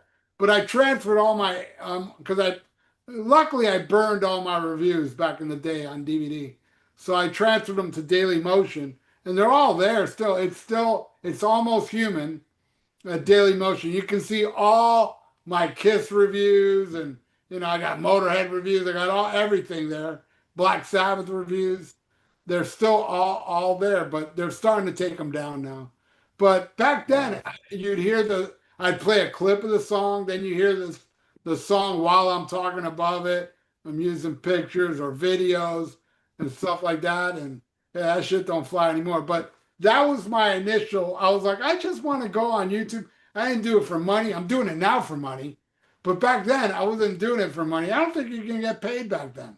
And back then, in the early days of YouTube, you couldn't upload a video longer than 15 minutes. It had to be 15 minutes or less. So all my reviews was me talking fast, or Right. I do like a part one and part two, you know. Um, but yeah, my goal back then, I didn't have one. I really didn't have one. I just got on YouTube and started. And another thing, a big tool was promoting my band at the time. Thrash or Die, that was another outlet for me to sell, and it sold. I got you know, Poser Holocaust came close to selling 10 grand. You know, very close. The only reason it hasn't is because I stopped pressing them. But I sold a shitload of CDs. Thanks to this channel. And yeah, that was my whole objective there. It was just talk music and promote my band. Did you? But Did anybody else doing it and said, "Oh, I should do this kind of thing," or because it's just so early in the game with YouTube. Like I wasn't even watching YouTube when you started. Like, no, no, no, you no. know, There was no reviewers. I'd say reviewers started to pop up like about a year. I remember one guy was called Cover Kill. He's no longer around. I got a message from Razor Fist. Razor Fist. Hmm. That guy said I inspired him. My Black Sabbath reviews inspired him because he initially was doing reviews, and then now he's all into the politics and shit. But there's been a lot of people that told me Yeah, because he was doing like, what was the Metal Mythos? He was doing those little yeah, documentary things on bands and stuff. I yeah, remember he did that one on Striper. It was so funny. He did one on Striper and he goes, "All right, I'm going to go ahead and put a disclaimer at the beginning of this. If you're watching this, you're a Striper fan." He's like, "If you can't deal with cursing, I curse a lot. So you may not want to watch this." yeah, Yeah, he's a trip, man. yeah, Yeah. and I've had many, many, many people that were inspired by me, but Razor Fist just blew me away. That guy is like at the top of the mountain. He left me way down here, but that's okay. I'm happy for him. All Yeah, right, he's doing well. Yeah. but yeah, when I started the reviews, as far as I remember, I don't think anybody was doing it, or if anybody was, I wasn't aware of it. And I could have started my YouTube channel before that, but I didn't know how. And it was a friend of mine that came by. He's taught me how to use Vegas, Sony Vegas. All right, you render it in this setting, and you can upload it to YouTube. That's how it all started. And that was like when YouTube was about 2 years old. So I still was ahead of the game with the reviews. Yeah, a lot of people. There were so many people that like loved it was the Eternal Idols channel. That was my first one. I just dedicated myself to Black Sabbath. But then when I was done with the Black Sabbath reviews, I started another channel with different bands, and then I started this one with Kiss reviews. And then I combined all of them together, and here we are today, 19 years later. that's why I Amazing. became Almost Human, of course, because you went to the Kiss direction. Yeah. And also my channel last year became officially legal to fuck. It was no longer jailbait last I week. remember, I knew you through Facebook, and I would see you would put links to your videos, like a lot of your phase linear clips. So I knew you from there, but I wasn't watching a lot of stuff on YouTube other than music videos and stuff. And sometimes you would put a link up to something you'd reviewed and I'd watch that and all. But I think myself, like so many people, really got into watching YouTube during COVID shutdowns because everybody was sitting home with nothing to do.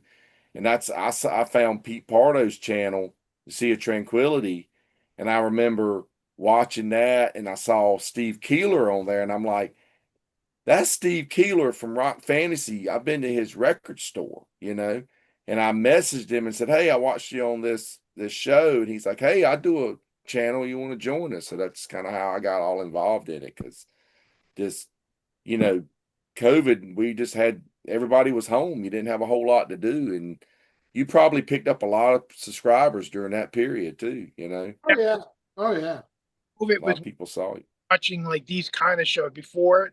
Like you said, you went to listen to a new album that came out, or to watch old classic bootleg videos that Yeah, yeah, years now it's all up there. It was awesome, but then it was like also I'm watching these shows, and I feel like I watch since COVID. I feel like I watch YouTube more than I watch Amazon or Netflix or anything else. Like I get all my news from YouTube. I get it, just I right, yeah. just check it. The only news that matters. That's the only news you got to look at, though. All other news doesn't matter. Man, I got a question. Some Anthony's asked me. My Tony algorithm. Dio is talking and he's cutting out. Oh, okay. I thought he was saying something. Question for Tony Dio: first 4 Dokken albums versus first 4 Rat albums. Man, that's tough. That could change any week. So I'm going Dokken this week. I'll tell you this. Tooth and Nail is the best album out of all of them. No, I mean, I'm sorry. Out of Cell is the best album out of all of them. But I'll go with Dokken because I'm not a big fan of Breaking the Chains, but Tooth and Nail, Under Lock and Key, and Back for the Attack are fucking awesome. Yeah. So I'll go with Dokken, but I do like that Rat album. And the EP, the Out of the EP's Cellar and yeah. Invasion of Privacy, to me, they're really good records. Yeah. That's all I had back then. I never bought a Dokken album.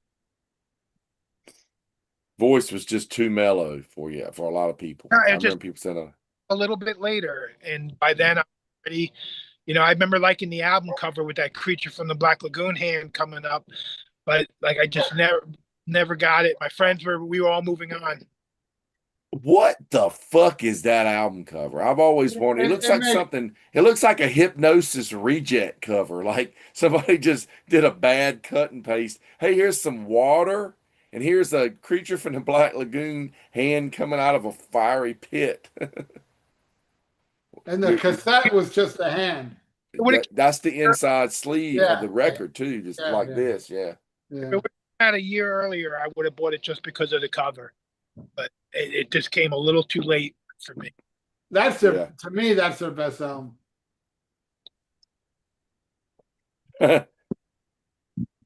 Mrs. B said, "I love when you did 3 sides of the groin." I don't know what that is. Instead of coin, they say 3 sides of the groin. When I was on the show, is what she's saying? I guess, yeah. Yeah, I was on 3 sides of the coin like 3 times, and then they fired me. And they made a big stink about firing me. And I'm like, how can you fire somebody you don't pay? I was just a guest on the show. But I don't know. I mean, hey, I'm cool with those guys, but I think I think there may be a little jealousy there because I every time I was on their show, I'd always brag about how I have more subscribers than them. I think they got sick of me bragging about that because they would attack me, so I would attack them back. They had to. I know we had Michael join us one time. Yeah, they had to like change their channel. I don't know What why happened? though. I don't know why. They were like, "This channel's no more. We started a new one. Everybody go to this one and subscribe." I was like, I don't know what was up with that. Yeah, there's something that happened. I don't know what it is.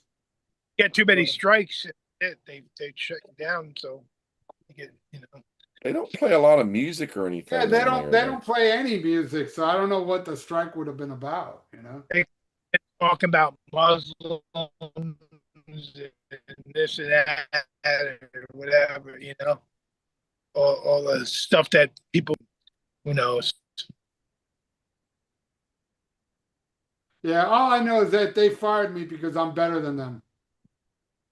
Al Horder asks, first, what's your favorite out of the first three Ted Nugent records? Ted Nugent self-titled, Free for All, or Cat Scratch Fever? For him, it's Free for All because Derek St. Holmes is great, but Meatloaf rules on that album. Was Derek St. Holmes on Free for All? He wasn't, right? He's on I think he's Doggy on one Dog. track. Is that him? Doggy Dog on that one? Yeah, and then he on the reissue, there's a version of Street Rats with him on it that he cut. My I gotta go favorite, Cat Scratch Fever myself. yeah, That's my my favorite definitely is Cat Scratch Fever. I Death by love every Misadventure. song on that album. And I love that song, Homebound, that Yeah, instrumental. that Love that, instrumental, man. which the Beastie Boys sampled. You know that the Beastie Boys has a song called "The Nuge" and something, and they sample "Homebound" on that song. I love I'm hearing lyrics. fi- I'm hearing fireworks going off in my area, which, like I said, there is no fireworks here tonight, but there's fire. It may be gunshots. it sounds like they're nonstop behind me. I'm surprised you guys can't hear it, but kind of good that you're not hearing it. No, I hear it Yeah, here guns too. But I hard to got aim when you hold a gun like this. Yeah. yeah, Shooting yeah, the but ground. yeah, definitely Cat Scratch Fever would be my favorite of the three. Yeah, me too. Oh yeah. That Yeah. I love that record, man. that and Double Live Gonzo were the first two things I ever got. Well, Double Live Gonzo is his greatest release period, I think. Yeah, that was awesome as a kid. Amazing. Anybody Amazing want to record. get a mellow can turn around and get the fuck out of Get the here. fuck out of here. Hearing that as a little kid in the 70s was mind blowing. You didn't hear bad words. Yeah. You know? Oh, I dedicate this to all that Nashville pussy. He said pussy. You know? It was and amazing. then a band was born from that.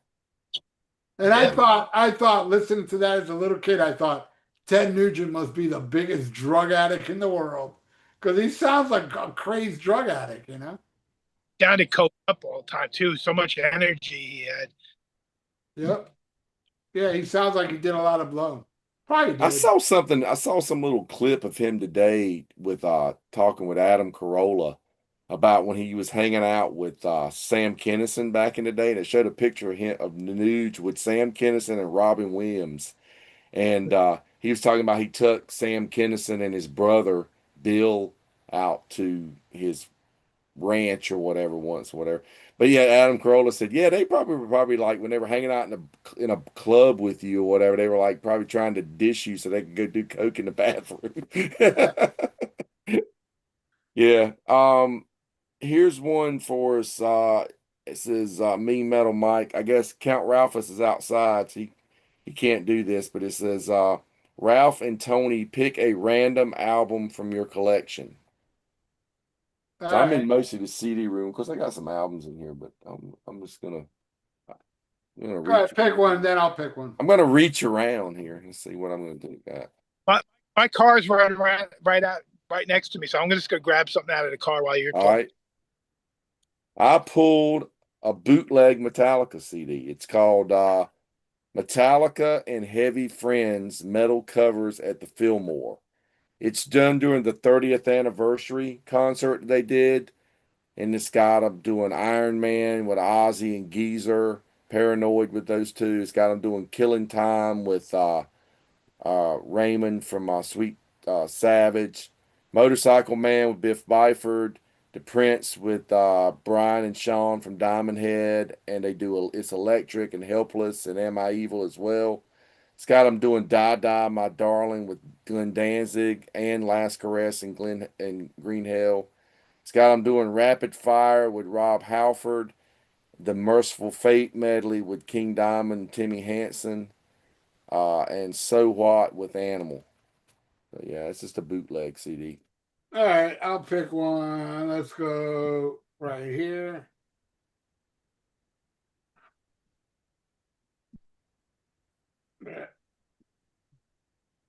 The first Megadeth album. And this is the original. I bought this 1985 with these boots. My second favorite Megadeth album, Rattlehead. My favorite song on here is Looking Down the Cross. But I love Skull Beneath the Skin and Last Rites. And, oh my God, Rattlehead, Mechanics. So that's my pick. Killing What you is got, my Camp? favorite, and Business is good. Megadeth. Oh yeah, man. What you got there, Ralphus? This is in my car right now. It's a Boston hardcore band, Gangrene, one of the earliest bands out of Boston that was playing.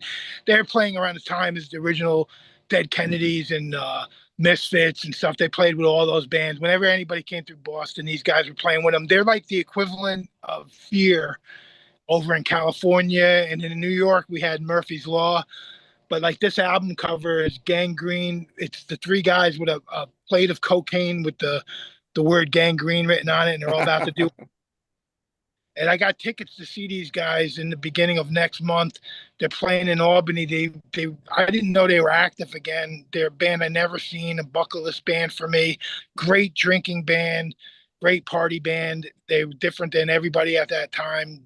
Like very fun band, and yeah, it's gonna be awesome seeing them finally.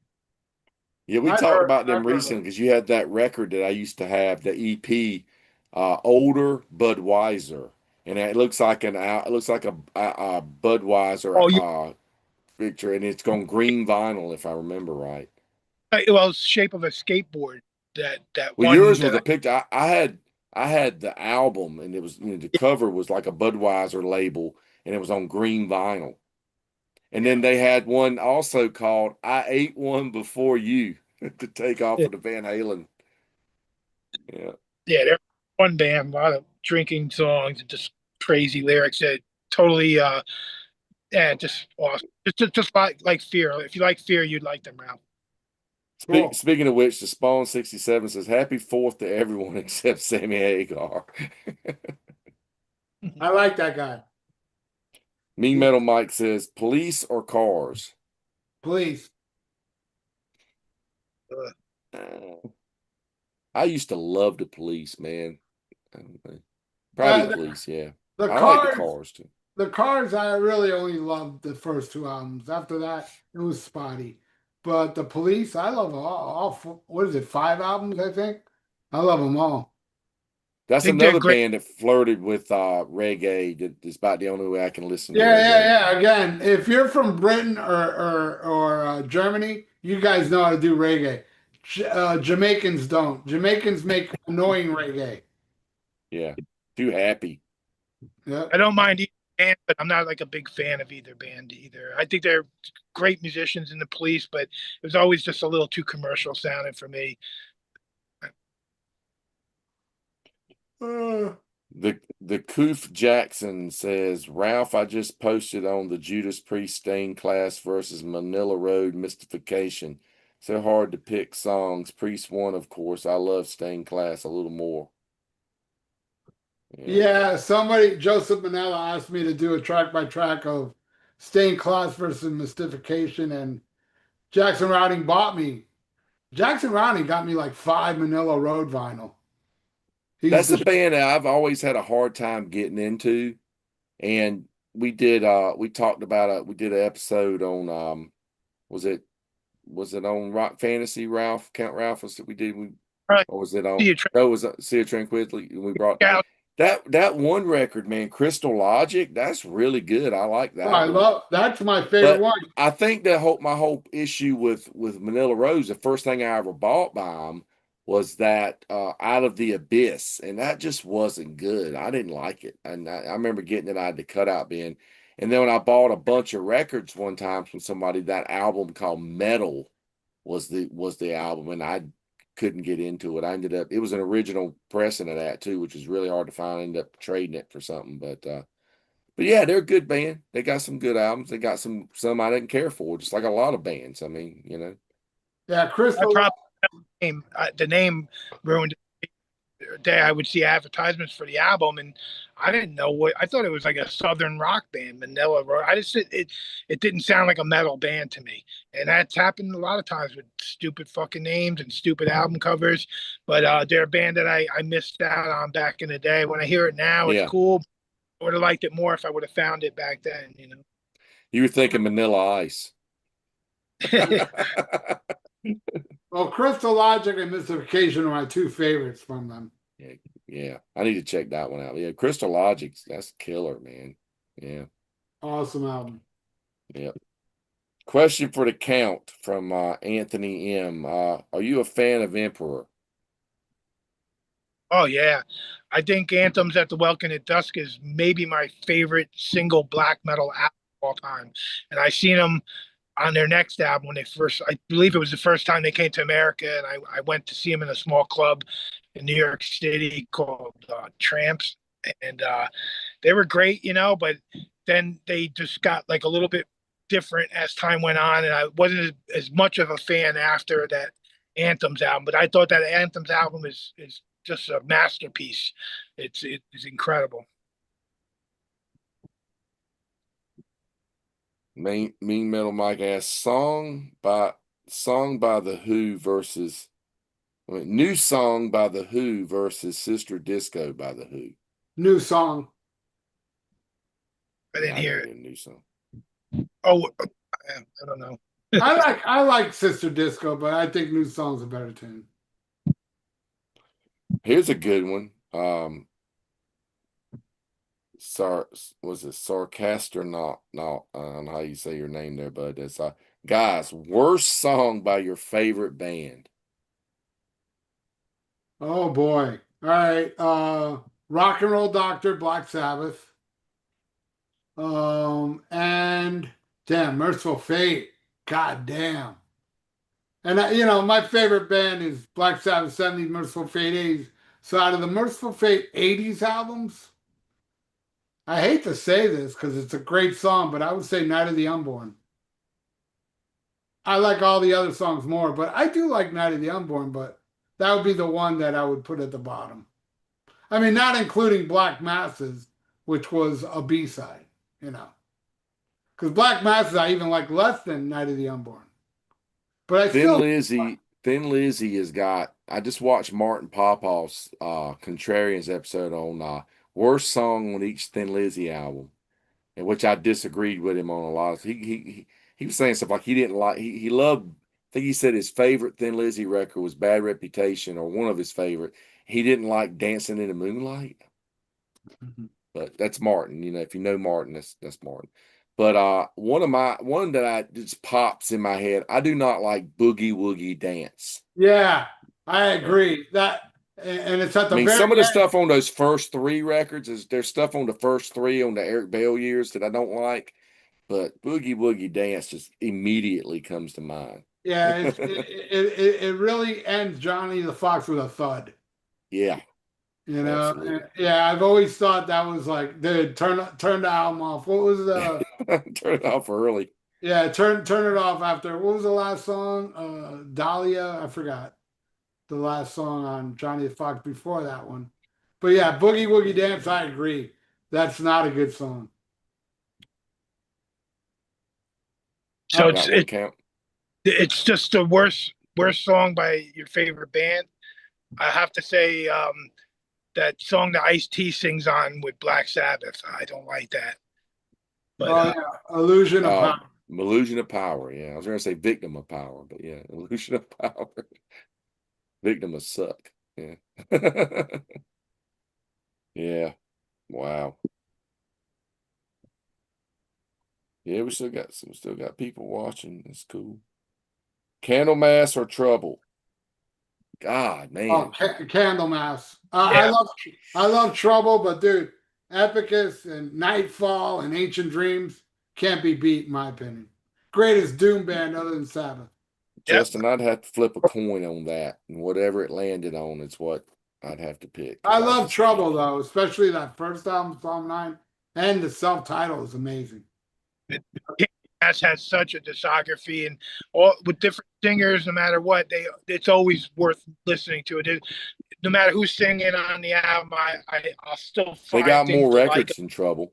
A way more bigger discography, and it's just a solid discography. Like I said, different singers, but I still enjoy like any one of them when I put them on.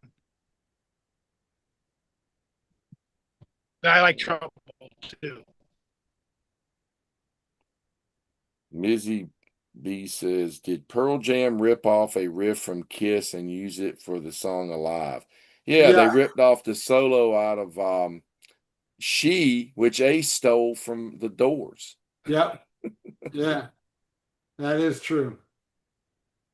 That solo, the solo at the end of the song. And Buck Cherry ripped off Shock Me. Yep. I remember seeing Buck Cherry on their first US tour. They played a club here, and they had just gotten off tour. They were doing their like club tour, but they had just got off tour with Kiss. And I remember asking one of the guys, "What did Ace really think about you guys ripping off his song?" He goes, "Oh, he liked it." Well, he does love the cocaine, so maybe, There you maybe go. that's why. Yeah. Mean Metal Mike's got Have a Cigar or Down Payment Blues. Down Payment Blues. Oh, yeah. I love Have a Cigar, but not even close. I remember the beginning of the Ball Breaker tour, they played Down Payment Blues. I We saw saw like it. one of the first dates. And it's like me and like the people are not in my section. It was a couple of us there. They were all together. We were all jamming out, and people were like sitting down or going to get a drink or something because they were like, "What is this?" I saw that too, man. I was mind blown. They played Down Payment Blues. But again, Yep. I'm an old, bitter motherfucker because walking out of that show was like they played Down Payment Blues, but I didn't see it with Bon Scott doing it. So it's kind of like I didn't see him do Down Payment Blues. That's the way I think. I'm such an idiot because that show had fucking Phil Rudd, had the Back in Black lineup there. You know what I mean? It had the Heaven and Hell. It had the Power Age lineup minus Bon Scott. Yep. So, man, do I suck with my stupid thoughts. Zoo Station 69 asked, "What's the worst concerts you've ever been to?" Someone asked that on Facebook the other day, and my reply was, "I'm not going to name any names, but the front man was Vince Neil." I got about 74 likes on that too. So yeah. Mine, hands down, Van Halen Monsters of Rock Tour. Vangina Monsters of Rock Tour. You know, War. the first time I saw Van Halen was the '84 tour. And it was looking back. I mean, I was excited to be there, but looking back on it, man, it wasn't a good show. It sounded terrible in the venue they were in. And it just looked like a band that was ready to pull apart, you know. I saw the second show of that tour and they were amazing. So Yeah. maybe by then they were I getting. think if the sound had been better, I would have enjoyed it. It was just not a good venue for loud, you know. But yeah, I've seen a few other things, but that the Vince Neil thing, I've seen him bad with crew. I've seen him bad solo. I've seen him where it's like a comedy act. So, what you got, Ralph? Count Ralphus. Man, I'm trying to think. This is hard because I've seen a lot of performances where I, was disappointed. I don't really want to say them. I one that came to mind. I know there's got to be way worse ones, but Judas Priest and Thin Lizzy and Black Label Society played in New Jersey, and when Black Label came on, like I think it was while he was still drinking or whatever, but they just sounded like shit. And then he did this guitar solo that was the most annoying guitar solo I ever heard in my life. He did this thing where he kept it on like the same thing and went and it just kept going and going and going. Like it didn't like go through different notes. It was like the same thing over and over, and it just went on and on. And I was like, this fucking sucks. Like, I remember wanting to just walk out of there, but for some reason that one thing. But I remember seeing like certain bands on Ozfest where when they were playing on the big stage, it was just all noise. Like some bands in a live outdoor setting just don't work, especially the more heavy extreme bands. The band Dumore Bergère, I remember they were up there playing, and it was just like a wall of sound, like but no, like you couldn't hear any kind of structure of the songs, and it was just like, man, we're sitting up there. It's like the band before sounded great, the band after sounded great, but when they hit the stage, it was just like this fucking muffled bullshit, and it sucked. You just couldn't wait till it ended. But there's so many. If I really think about it, that could definitely be a good episode. Is to really sit there and think about all the bands that really sucked live. Yeah, I've seen a lot of bands open, like support bands, that just I was like, God knows I got to sit through this, you know. I I remember, remember one show that I talked about, the Animalize, where with Mark St. John and Queensryche opening. I loved Queensryche at the time, loved the EP, loved the first album, but it seemed like they had no sound check before the album. Time Jeff Tate did one of those high screams. I seen people around me, including myself, being like, "Oh my god!" Like ears, like it was like it. I don't know what it was. It was. It just didn't sound like a proper sound check or something, and it was piercing and it fucking hurt to hear it, you know. So I should have a great memory of them seeing them so early on, but I thought they kind of really bad sounding. uh, the the the Coof Jackson says that Demi Borgir in 2010 was one of the worst shows he ever saw. It said uh Shagrath was sick and the whole band kind of phoned it in. It sucks when you go see a band and somebody's sick. You know, I saw Scorpions headlined M3 Fest one year and Klaus was sick. And matter of fact, it might have been the last time I ever saw Scorpions. And he came out and said, I'm going to do the best I can, but we're going to have some guests come out and sing tonight. One of the guests was Vince Neil. So, I mean, Oh, you got to be pretty sick to invite Vince Neil to be the guest singer, you know, which actually Vince came out and did the zoo, and I'll give him props. He did a good job on it that night, you know. Vince But, Neil did a good cover of Another Piece of Meat. yeah, I've heard that. Yeah. It's actually good. But I mean, I remember seeing like System of a Down when they first came out. They were opening for somebody. I can't remember who it was, and it was awful. God, it was awful. Someone I think Mean Metal Mike said his worst was Five Finger Dong Punch. Just We talked about um it recently, but seeing Paul Diano live, he did the first two songs sounding great, and then he fucking apologized after every song, and it was still a fun show and everything, but I mean, sound wise, they sucked. I seen the band DBC once back in the day. They're one of my favorite bands, crossover bands back then, and it must have been late in the tour. And the singer has such a powerful fucking voice. And then when I seen him live, he sounded like he was just talking the lyrics. The music sounded perfect, but his voice was shot by the time I seen him. So there's like a lot of stuff like that comes to mind, But it just when you happen to catch a band sometimes. yeah. Here's one for you, Count. Dismember or Entombed? Well, I have to go. Dismember has a more consistent kind of catalog, but I'll put Entombed's Left Hand Path over anything that Dismember did. But Entombed went off the rails into a totally different direction as they went on. Where Dismember stayed a little bit more true, and that first Dismember ever like an ever flowing stream is just unbelievable. But yeah, like I said, Entombed Left Hand Path is a better album than anything. But I'd have to go discography wise with Dismember. Yeah, that one guy from Dismember's in pretty bad shape right now. Can't really can't really tour. I think they pulled out of Maryland Death Fest or something. Yeah, he was really sick. Um, yeah, you're right though. Left hand path set the path. That is the path that everybody followed. I So love that album. yeah, man. One question for me: Quiet Riot or Rough Cut? I'm gonna go Quiet Riot. I love that first Rough Cut record. I don't think they ever topped it. That first album is great.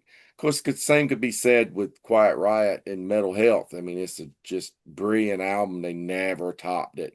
But I do like some of the stuff on the next couple of albums, and I do like the album with Paul Shortino as well, and he's from Rough Cut. Um, Mean Metal Mike wants to know what Ralph's favorite Zappa song is. Ooh. Oh. maybe Your Mama. I think that I don't know Your that. mom. Yeah, that's a great song.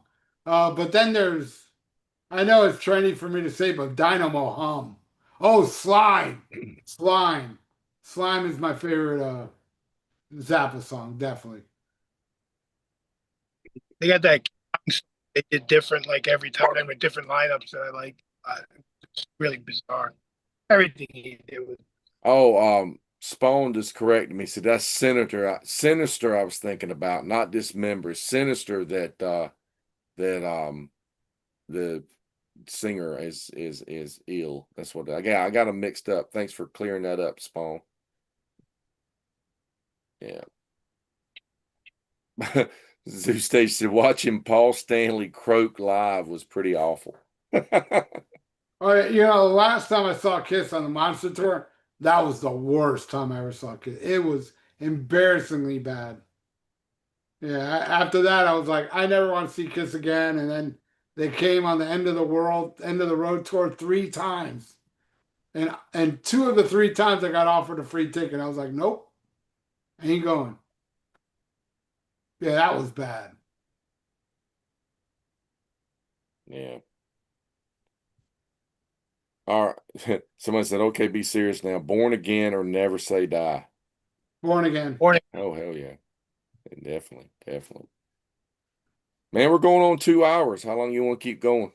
I don't care as long as you guys want to, you know.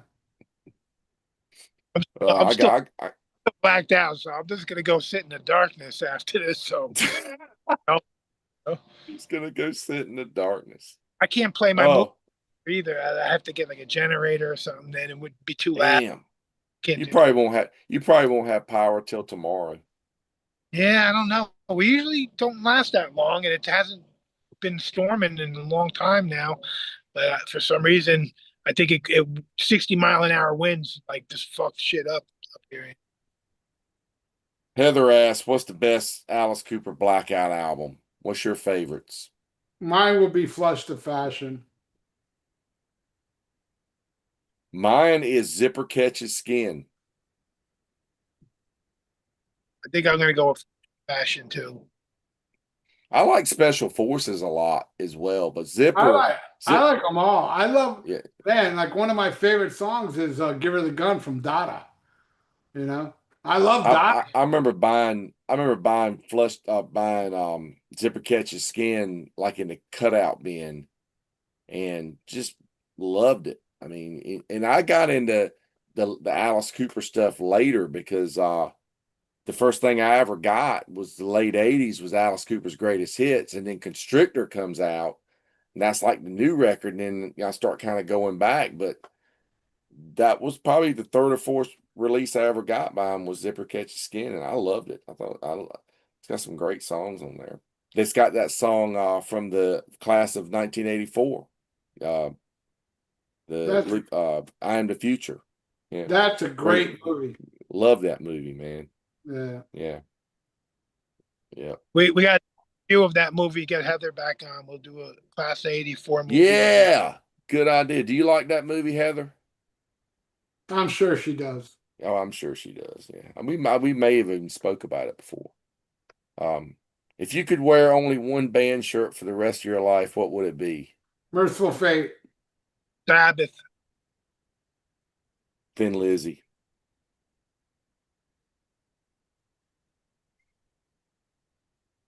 Some, yeah, yeah.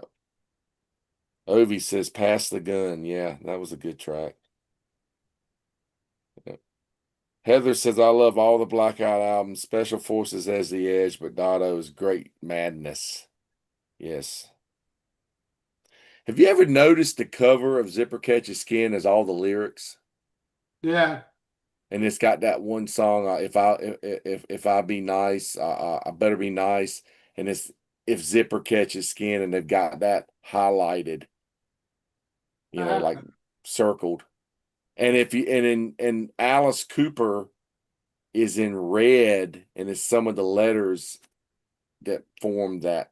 It's a pretty unique cover. It's very cool for the 80s, especially during the new wave era and stuff. It's very cool looking cover, kind of a cool way of presenting it. It's And original. then the back covers, he's zipping it looks like he's got his pecker caught in his zipper because he's making that face. Yeah, I love it. I'm gonna play this when we're done here. I haven't heard And of. then something about Mary ran with that idea for the title.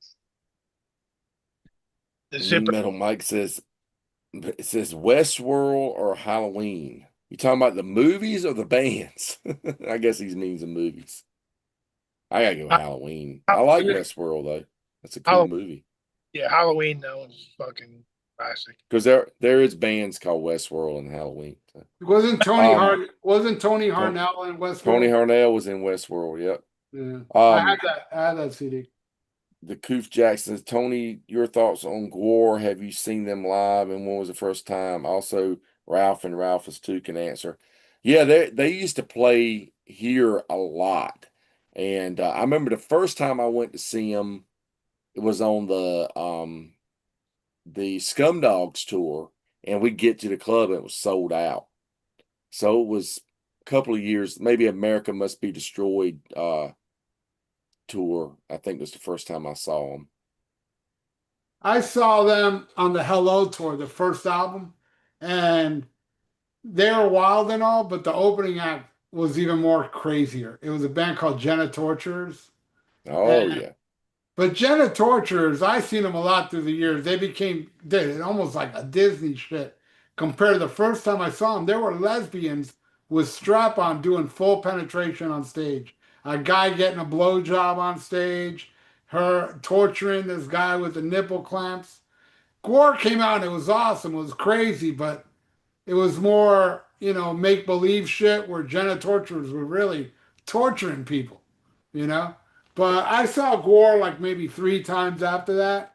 They were always fun. I went to go see Gore once because Toxic Holocaust was open. I never saw Toxic Holocaust after that point. Which, by the way, That was Joe that was Grind. what by like 2019 or something because I saw Yeah, that tour. yeah. Was that Sacred Reich was on it as well, wasn't No, it? no, this was around 2009 because I remember it was the Okay, early days. It was the early days of Thrasher Die because the whole okay. band our whole band went because we all love Toxic Holocaust. Hmm.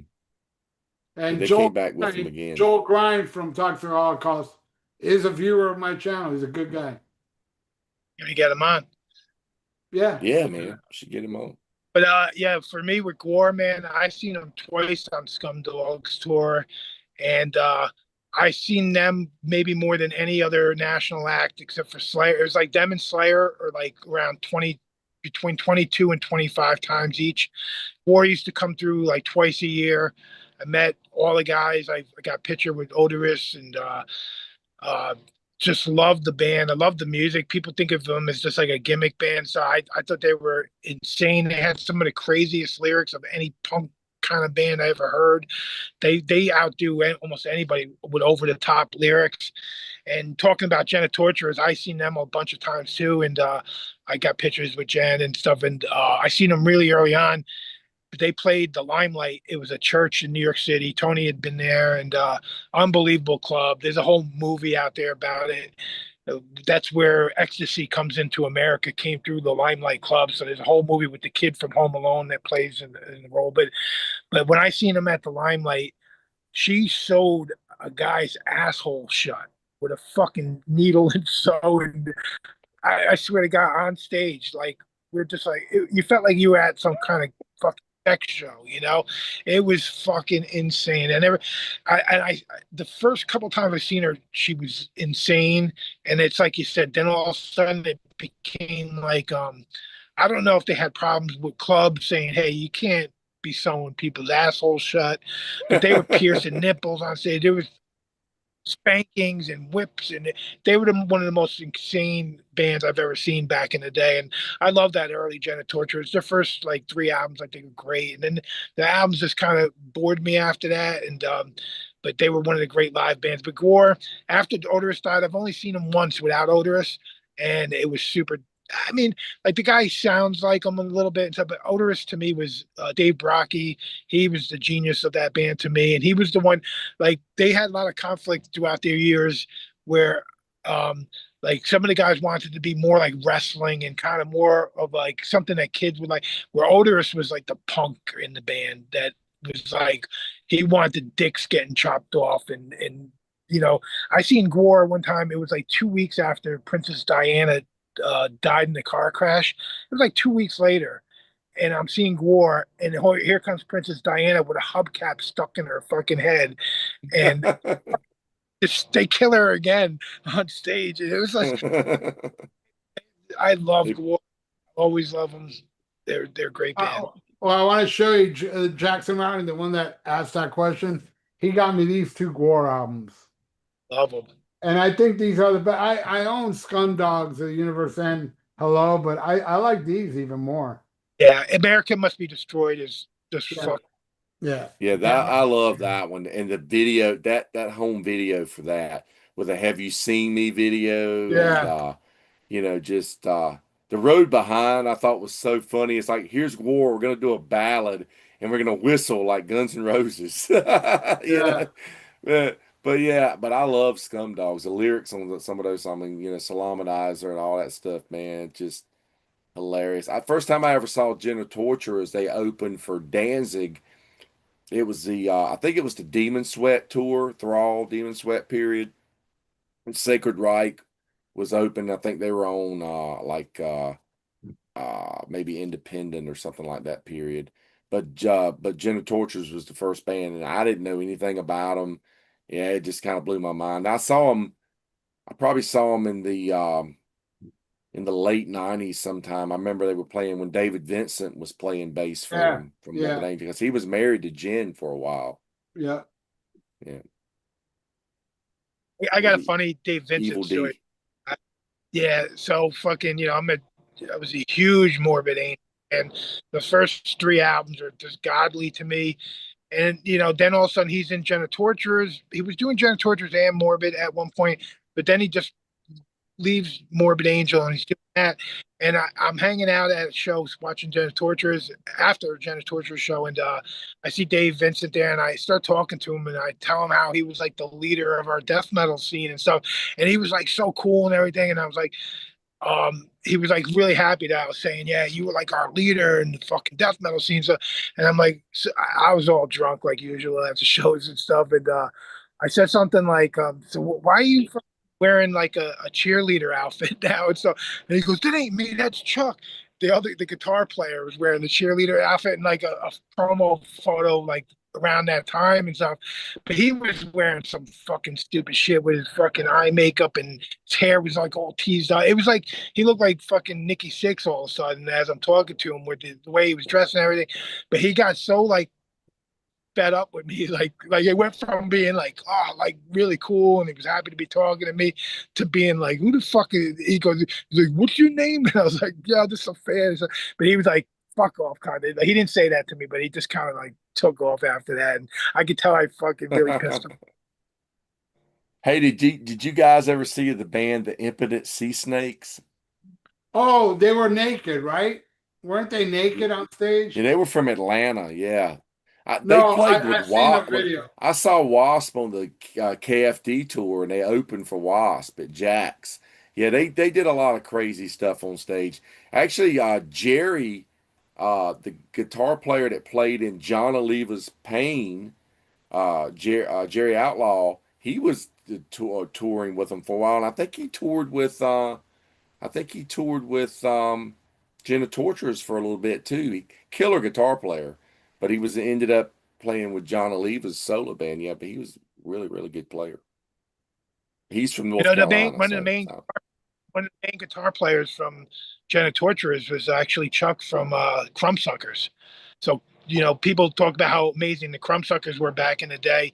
And people like, Kirk Hammett got on stage at CBGB's. There's a famous story where he got on stage with them to play one song and people were spitting at him. Billy Milano had to save Kirk Hammett from getting beat up by skinheads or whatever. And Dave Mustaine used to wear Crumbsucker shirts, but that guitar player that they all like kind of dug ended up in Tortures, and you don't hear like the sick guitar playing. It's more, just what has to be done for the songs. There was no real standout guitar playing, but he was with them for years and years. Are they still around, Jenna Tortures? Yeah, I believe so. Yeah, they they still played Raleigh about a year ago. they're I still heard the show wasn't well attended, so I don't know. They used to always play down here, and the last few times I saw them, it was like this is like Disney World compared to what I saw before. It became very tame. Oh yeah, the last two times I seen them, it was like a PG version of what I used to see, and I even kind of started feeling that way with Gore a little bit near the end. And I just think like back in the day they had way more, they put way more time into their show, where now they're just doing these fucking 3 months on the road at a time. They were just never off the road, the War bit guys. So it didn't seem as big a show as the time went on, where it should have gotten bigger as time went on, but instead it seemed slimmed down more. When they didn't have like Simenstra dancing no more, and it just was different. And you after maybe just seeing them too many times, like has so many bands like that. If you see a band more than 20 times, it's not going to be the same as the first 3 times you've seen them and stuff. I Right. still go see them, and they still put on a great show. I mean, you know. I Question for Ralph, from Spawn 67 here.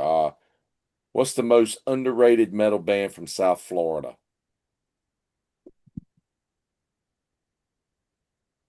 Rape Date by far, actually, by far. Yeah, they never got signed really. You're like they only have that underground shit that they were like a tape trading band back in the day. I got like a burn CD from them, but I never got like anything official by them. I don't think they ever really put out an album, right? Yeah, they do. They just Dive Bomb Records released their stuff a few years ago on CD. Out there, but I mean, as far as being like they didn't get signed. I've got it yeah, somewhere. I got it. Right here. I've got it. Yeah, I've got it somewhere in It's here. what I have is it's like a double CD. Yep. Um yeah, this Yep. this is this band. I think what hurt them was the name of the band.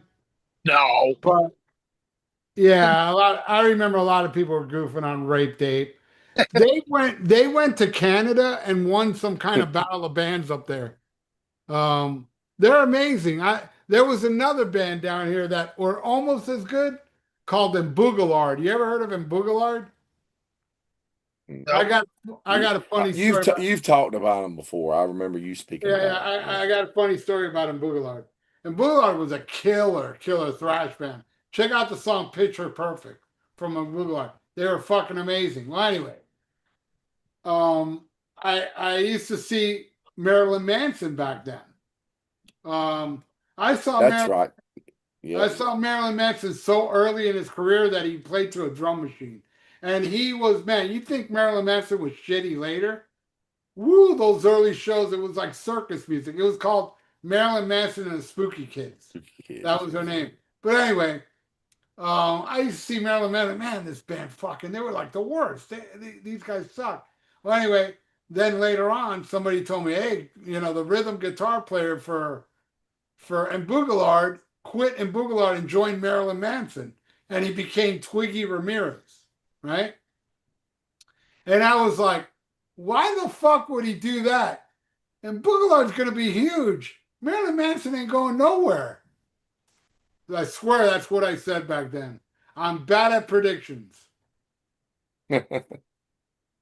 But yeah, and Boogalard would be a close second. Then there was a band, they were more glammy, that was awesome called Tough Luck. I liked them a Yeah. lot too. Tough Luck was awesome. Tough Luck, Someone from Tough Luck just died the other day, I saw. what? The singer, I believe it was. No, Kenny Monroe?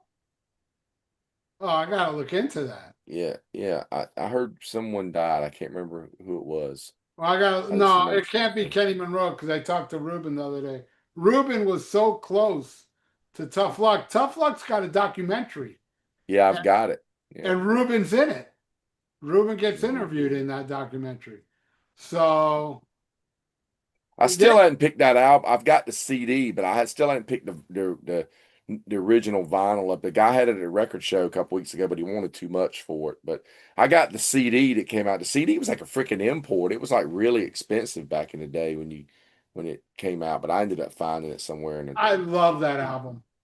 The Yeah. funny thing about the Tough Luck album is that they got signed to New Renaissance Records, Mm-hmm. and they're like, "All right, so when do we go? When are you going to send us the advance to record the album?" He goes, "I ain't recording the album. We're using what you already gave, what you have, and those were demos.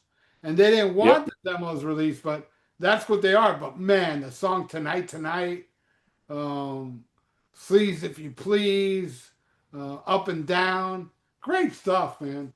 Great, There's a great. lot of stuff on that label. New Renaissance was Ann Boleyn's label, from Hellion, Hellion. Hellion, yeah. And she's a music uh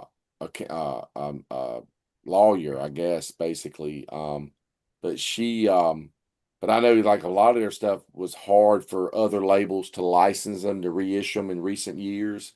Because my friends in Cerebus, their stuff finally came out, and I know I think High Rollers got the At War stuff now. They've been reissuing it. So I guess it may be like a clause after 20 years. It's kind of you're a free agent again or something. I don't know. Who knows? But Right. maybe like 30 years for most of those albums. Right on. All right. Anybody else before we go? Got one from me. What's the most underrated metal band from North Carolina? God, we had some great ones. I just mentioned Cerebus. They were really good. Really Wasn't good band. wasn't Obsession from North Carolina? No, they They were were great. Connecticut, I believe. Talking That about was Mike Viscera. I thought they were from Connecticut, maybe. Um, I always thought Confessor would have been bigger. They were huge. Um, but I mean, I thought they would have been bigger. They were huge around here, but they just never really broke out. Kind of a unique sounding band. We've had some good stuff around here. That it's a lot of them. Um, and just there's still some good bands around here. We had a band called Jam Pain Society that was around here. They were totally different from anybody else. They mixed like metal, groove metal, disco, and it was just killer stage show. Thought for sure those guys were going to blow up and be big, but just never happened. Really cool band. Yeah. One question here. You And can that keep band only False Prophet. one. False Prophet's great. Yeah, a great band. You can keep only one. Teutonic thrash or U.S. thrash? U.S. thrash, but I'm goddamn, going U.S. I'm a thrash. big Yeah. fan of Sodom, though, man. Yeah.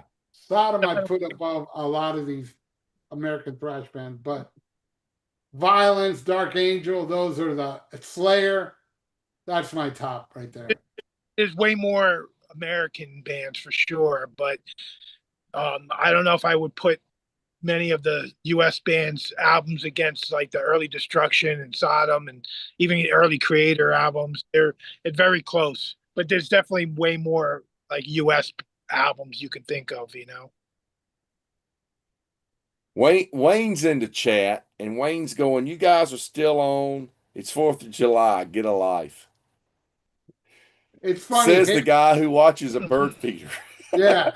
Says the guy that has a camera set. But Wayne keeps saying meat sandwich in the chat here. Meat sandwich. Doesn't have to do with gore, no? Egg War, yeah. Yeah. Eat sandwich. Yeah. I have had a trip watching the videos that Wayne posts of the squirrel in the bird feeder. That's pretty Yeah, I funny. watch them. I watch them too. I do watch Yeah. them too. Wayne, you've got to figure a way to put that water squirter Yeah. some way to trigger to spray the squirrel every time he comes up. Or better yet, get it like a gun. A gun? Shoot it. Squirt gun. Yeah. No, a real gun. Shoot it with a A bullet. real gun. You just shoot the That'd be awesome. Or a like, taser. Why did Wayne's Facebook account get taken down? Man, he put somebody killing a squirrel. Well, get a taser. Squirrel executions. Don't be too mean. Get a taser, like Tase does. Yeah. That'd be great. Just tase them, knock them out. Yeah. Yeah. Oh man. Yeah, man. You guys want to? I guess we'll sign off. All right, we'll call it a day. Hey, thank you everybody for tuning in for the 19th anniversary of the Almost Human channel. Hopefully, I'll be alive next year for the 20, the big 2-0. That'd be awesome.